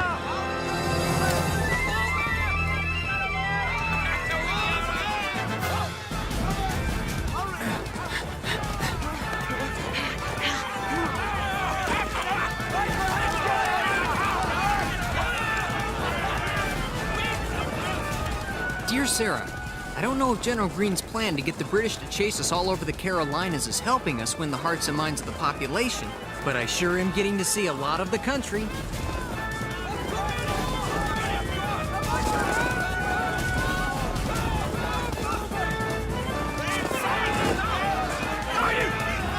I do hope, though, that Thomas Jefferson can convince his militia to reinforce us before we get to see much more of him.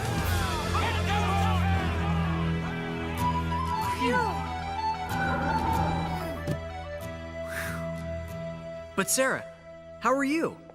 Have you finished your interview with Thomas Jefferson? I can't wait to read it. No, James. What can I possibly ask him that wouldn't be horribly disrespectful? Governor, would you please tell your slaves about how all men are created equal? And on top of it all, Benedict Arnold is attacking from the north. Oh, that traitor! James, we are forced to evacuate Richmond.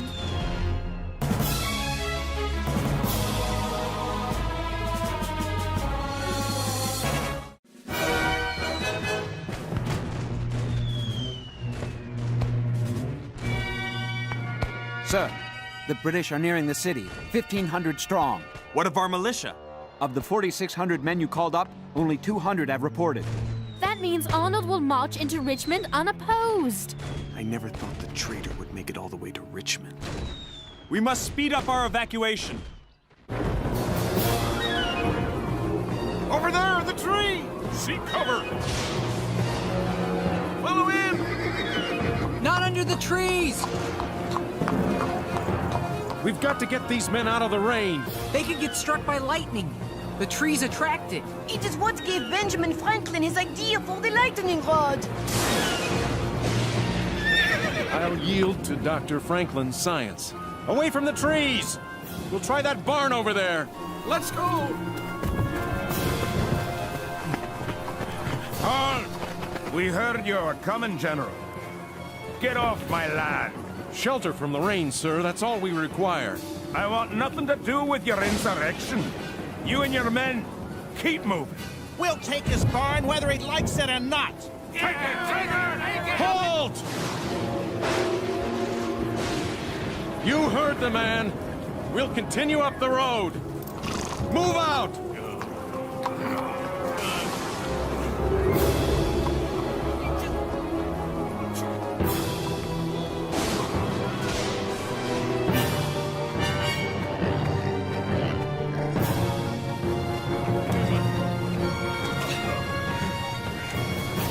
James? What? I don't think this strategy, always running from the enemy, is working. That's because you don't understand General Greene's brilliant tactics. At least this is an army now. An army people might join. An army that can't feed its soldiers or keep them dry? Oh, sure, I'd join that army. We have to put our faith in General Greene.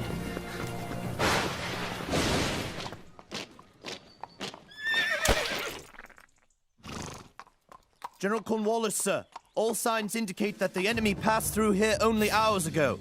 I told you burning our wagons and excess baggage would speed us up. Yes, sir, but it's also left us woefully short of food. There's a farm ahead. We'll take what we need.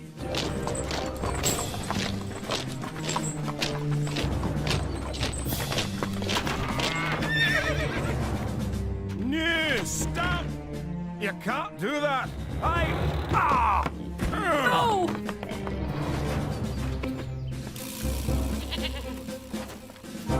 Madam, your husband would do well to cooperate. Carry on! We're loyalists. We've never supported the fight against England. If you take our stock, how are we to eat? We are at war, my good woman. The king's soldiers come first. I have every confidence you will survive this inconvenience. Move out! I'm all right. I'm all right.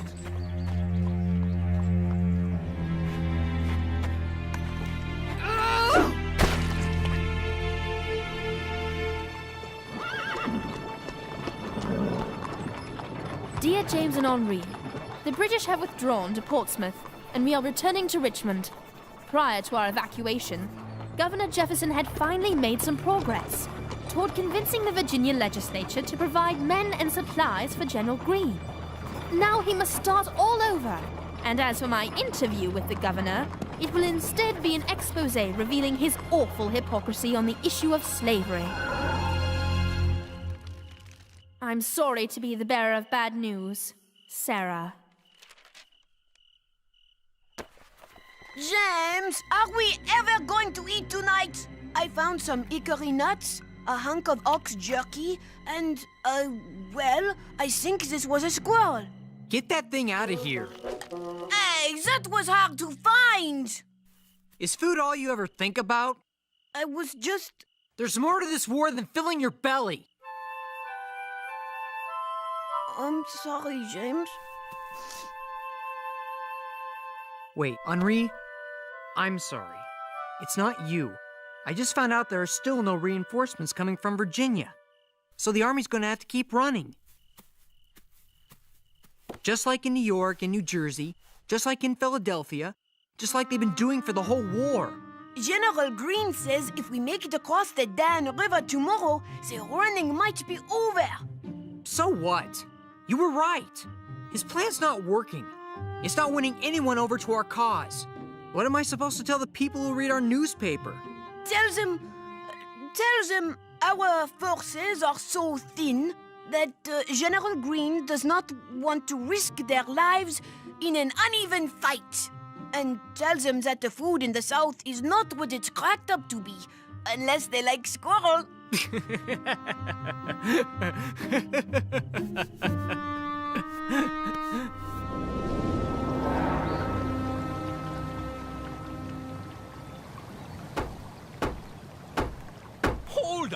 Hold on! I need to get my men across the river, and quickly. If the British catch us here, we'll be destroyed. Where are the fords? Fords? Yes, the best places to cross the river. Use your eyes, Colonel. The river's in flood. Then I'll need your boats. Is that so? British or Continentals, you boys are all the same. Think you can take whatever you want? Well, I know you're not going to send my boats back. That'd just be giving the Redcoats a way to cross the river. So, you're going to have to pay for them before you can take them. That's only fair. I'll make you a trade. You will? I'll give you 20 horses for your boats. Good ones. Why am I just watching? This is a great story.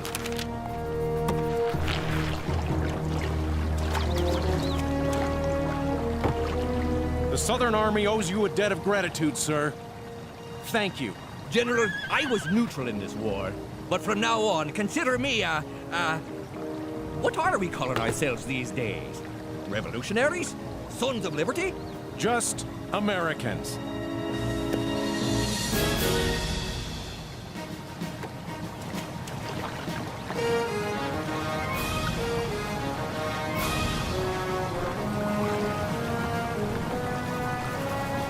Maybe we'll win their hearts and minds after all. American! I'm an American!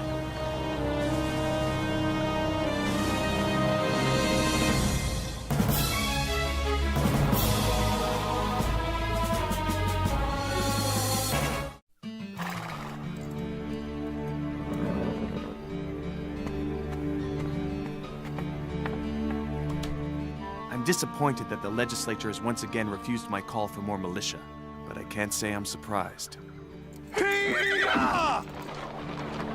If you need men, sir, what about learning from the British? You could promise freedom to slaves who will fight for America. I might support it, but the Virginia legislature never will. The state's economy is dependent upon slavery. Is the economy as important as the fact that all men are created equal? No, Sarah, it isn't nearly as important. But Governor Jefferson, you own slaves. Yes, but I have proclaimed slavery an abomination that must be brought to an end. Proclaimed? With respect, sir, proclaiming isn't doing. This is a young country, Sarah. Still locked in a battle for its own survival. There are countless issues to be addressed, limitless problems to be solved. Slavery is one of the biggest. And Sarah, we will solve it. Do you view me and my colleagues as great men? Yes, sir, I do. Well, we are great. Great with human flaws, as well as human hopes. I doubt there's a man among us great enough to see the horror of slavery eliminated in our lifetime. I've tried, and I will keep trying. And if we cannot correct this abomination, then those who follow us shall. Take courage in that. Governor Jefferson, I must confess. I've been writing an expose about you and your slaves for Dr. Franklin's Gazette. But now, after listening to you, I don't think I'll publish it. I commend your passion, Sarah. When the war ends, I intend to draft a plan for freeing all the slaves in this country. I'd welcome your thoughts on the subject. Governor Jefferson, you don't know what you're getting yourself into.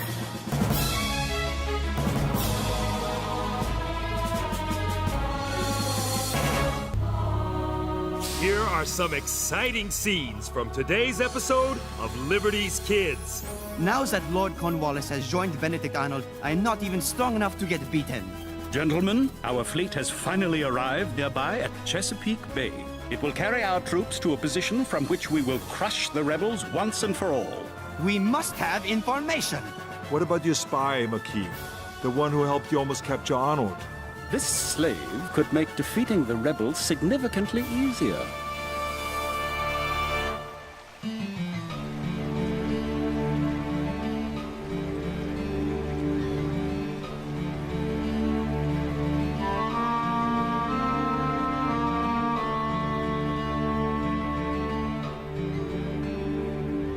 I have always thought that one person of ability may accomplish great things for the world if he first forms a solid plan.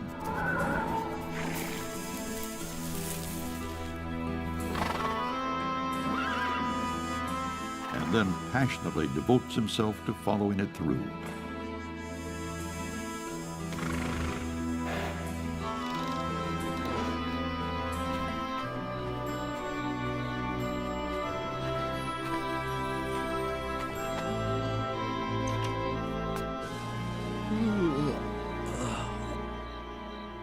Huh?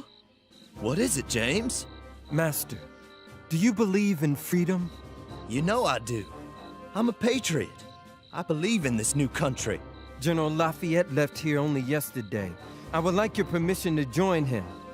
Then I'll come back if I survive. All right, James. You may offer your services to the General. Thank you, sir. I'm much obliged.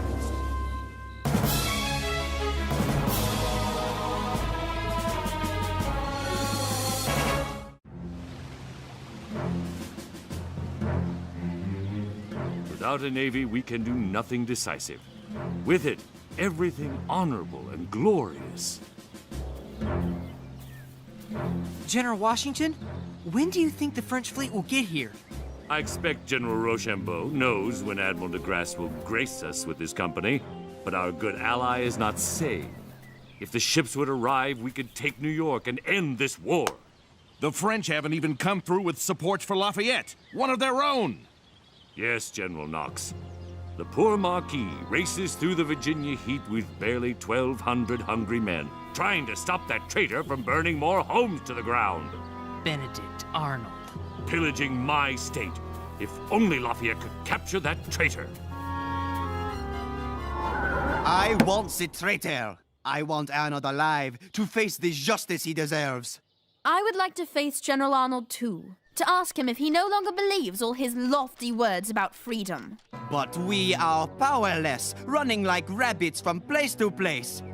Where are our French troops? Our ships? Ships? Ships sail on water. Water is cold. Please don't mention cold, Jobert. It reminds me how hot I am. Write this to Washington, please. Your Excellency.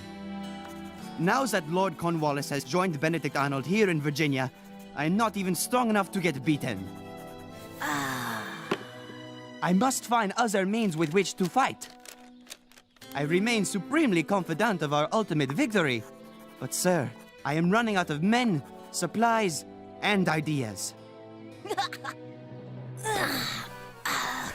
Henri, you're in the presence of a general and a lady. Get dressed.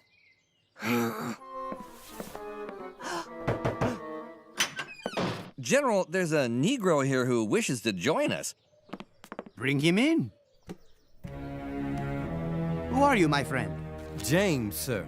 What is your last name, James? My master's name is Armistead, so that is my name, too. How do you think you can serve our cause, James Armistead? What are your skills? Sir, I am invisible. Huh? I'm a black man. Most white folk don't look at me. They don't think about me. They don't care about me. They don't fear me. Do you have any use for an invisible man?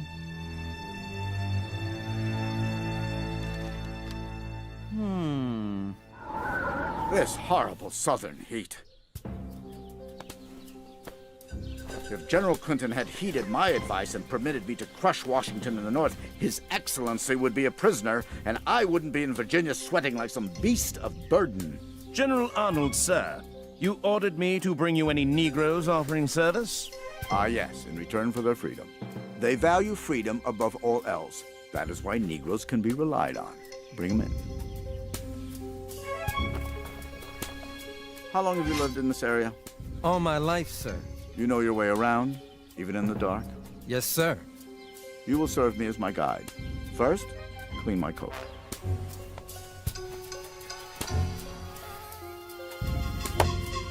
And I do hope you have a talent for killing mosquitoes. Lieutenant, I shall not wish to be disturbed tonight. Now and then I enjoy being alone with the trees, the crickets, and the frogs. I find it my sole opportunity these days for contentment and calm. If and only if there is a matter of extreme urgency, you will find me by the pond, just outside the northeast end of camp, relaxing.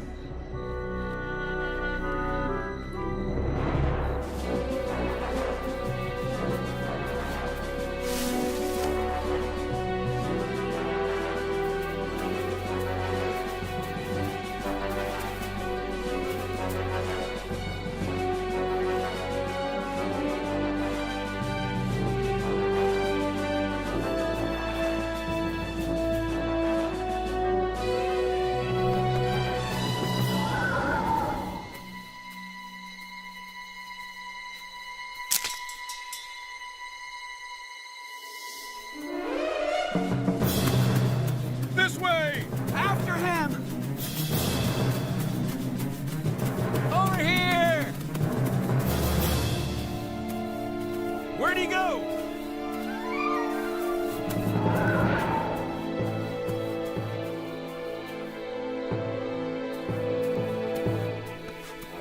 You will find the spy in our camp, and you will hang him. So we almost captured Arnold, all because of James Armistead? Oui, Henri. Perhaps James is the secret weapon we've been lacking. Henri, I told you to put on your clothes. Oui. Good morning, sir. 3 more desertions last night. It's this heat, Lieutenant. Our troops are from colder climates. I had hoped that seeing me wearing full uniform would inspire them. Joubert, didn't you tell me there used to be warriors who fought naked? You, Henri Lefebvre, are not a warrior. Now Clinton calls me North. At least I can meet Washington in his foolish campaign to retake New York. Sir. I'd like to continue to serve, sir. Please don't send me back to slavery. General Cornwallis has arrived here in Petersburg. His lordship can always use another servant. The man doesn't even like to buckle his own shoes. Thank you, sir. I'm much obliged. An ambush!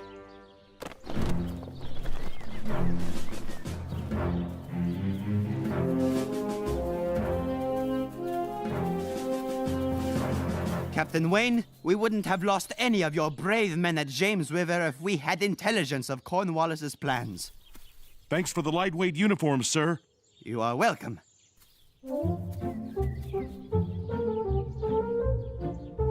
And now these rumors Cornwallis will be moving. But where? When? Must have sent you back a lot of money, sir. It was my pleasure. Worth every penny to get you into something other than your underwear. We must have information. What about your spy, McKee? The one who helped you almost capture Arnold? We have not heard from James Armistead in 2 months. It is my hope he has not been able to get a message out. It is my fear that he is dead or has run away.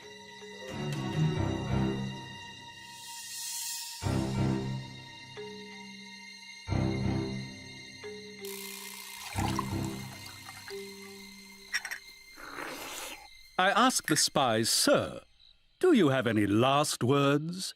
"Yes, sir," he answered. "But if I told them to you, they wouldn't be mine anymore." More pie? Ooh.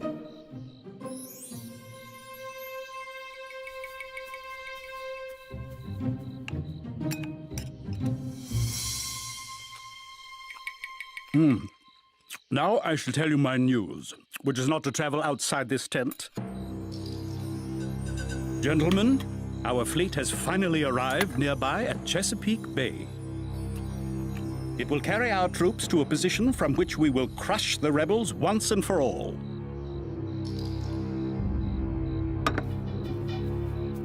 We do not yet have orders as to where that position will be. Thank you, gentlemen, and good night.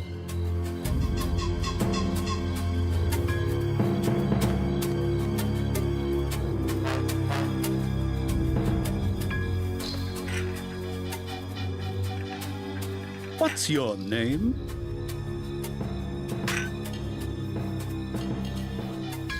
James, sir. James, I wish to have a word with you about something quite grave. Yes, sir? I wish to talk to you about spying.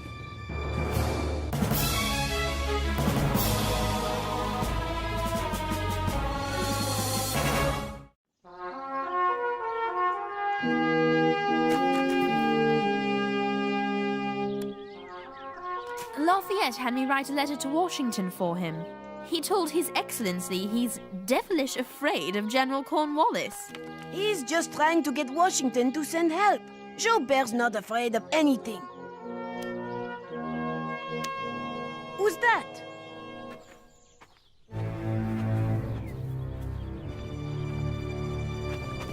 James Armistead!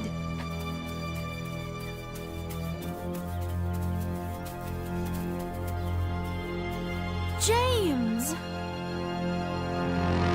James? Sir, General Cornwallis knows I am a spy. Then how is it, James, that you are still alive? I am a spy for General Cornwallis.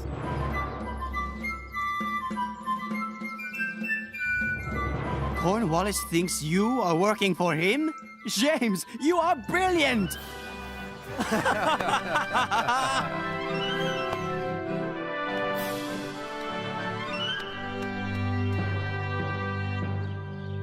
Cornwallis is expecting General Clinton to send some of the British fleet to the Chesapeake Bay with troops and supplies. But where will these ships take the British troops, mon ami? If Cornwallis knows, he is insane, and he's careful with his maps and papers. But I'll find out, sir. I swear I'll find out. You be careful, James. Now that Lord Cornwallis thinks you are spying for the British, you are in more danger than ever. It's only fair that I give you a chance to change your mind and never again return to the English camp. No one will think any less of you, my brave friend. I'll need some phony papers to give Cornwallis. You shall have them. But not quite yet.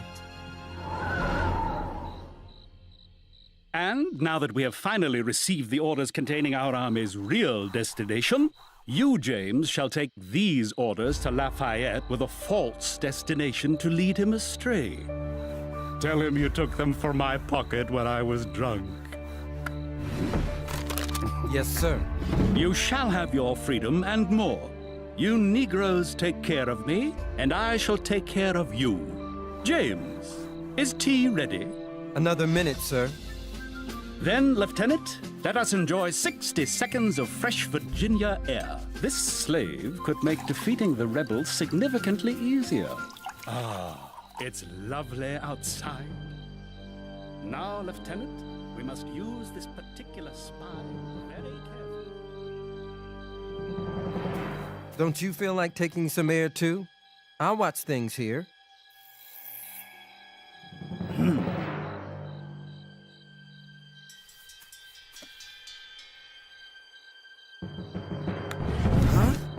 What are you doing?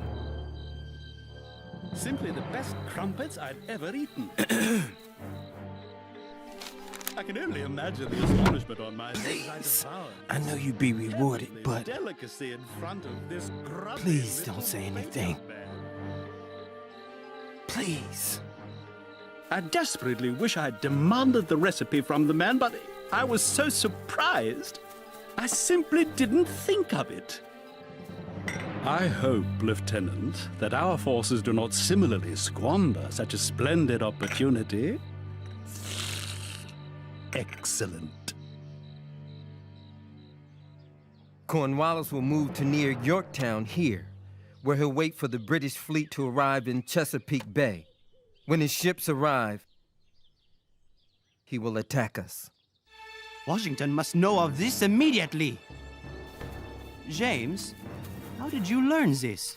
I was very nearly caught, General. I would have been put to death for treason if not for an African soldier fighting for the British. A man named Cato. Cato? Isn't that the name of Moses' brother? Yes, certainement! Cato! We must find out if it is Moses' brother. James, please don't put yourself at any more risk. But if it's possible to find out, it would mean so much to both of them. I owe the man at least that.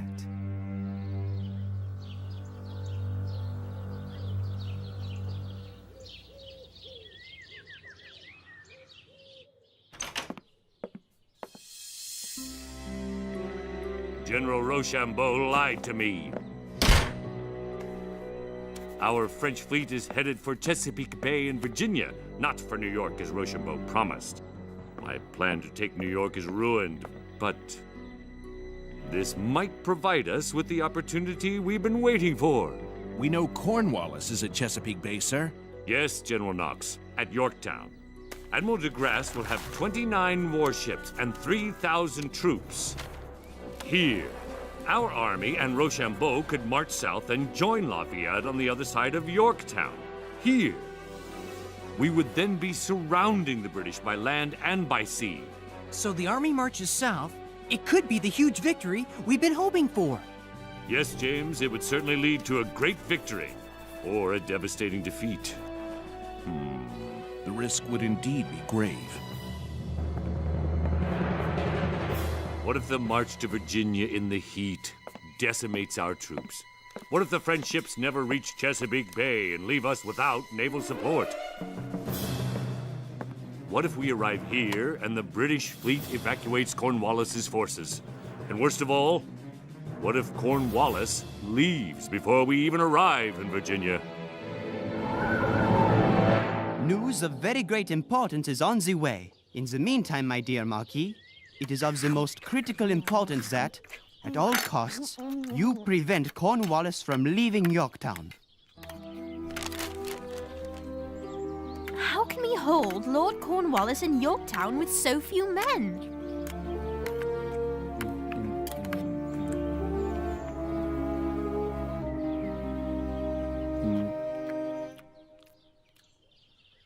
Sarah, please write back to His Excellency.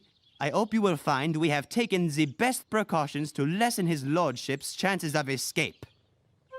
Yes, sir.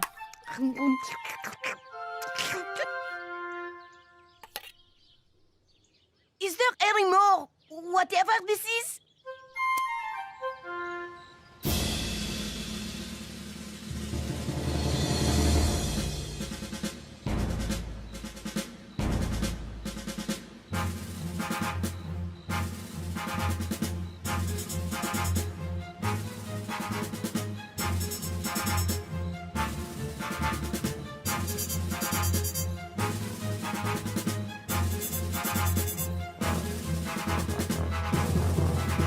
These plans you recovered were clearly intended for a large new rebel force on its way here. To reinforce Lafayette. Fine work, James. So we shall indeed remain here at Yorktown until our fleet arrives. I want you to gather my senior officers back here in 20 minutes. Cato. What? Do you have kin named Moses? Moses? My brother.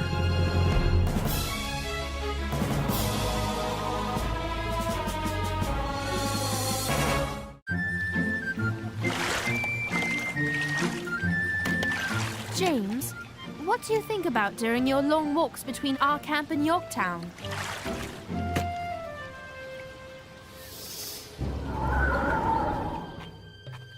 The petition of James, a slave belonging to William Armistead. That your petitioner, convinced of the just right which all mankind have to freedom, even though he was a slave, did during the ravages of Lord Cornwallis through the state of Virginia, enter into the service of the Marquis Lafayette. That he often, at the peril of his life, conveyed messages from the Marquis into the enemy lines of the most secret and important kind, the possession of which, if discovered on him, would have certainly endangered his life. That for this duty, he should be set free, and his master paid for the loss of a valuable workman.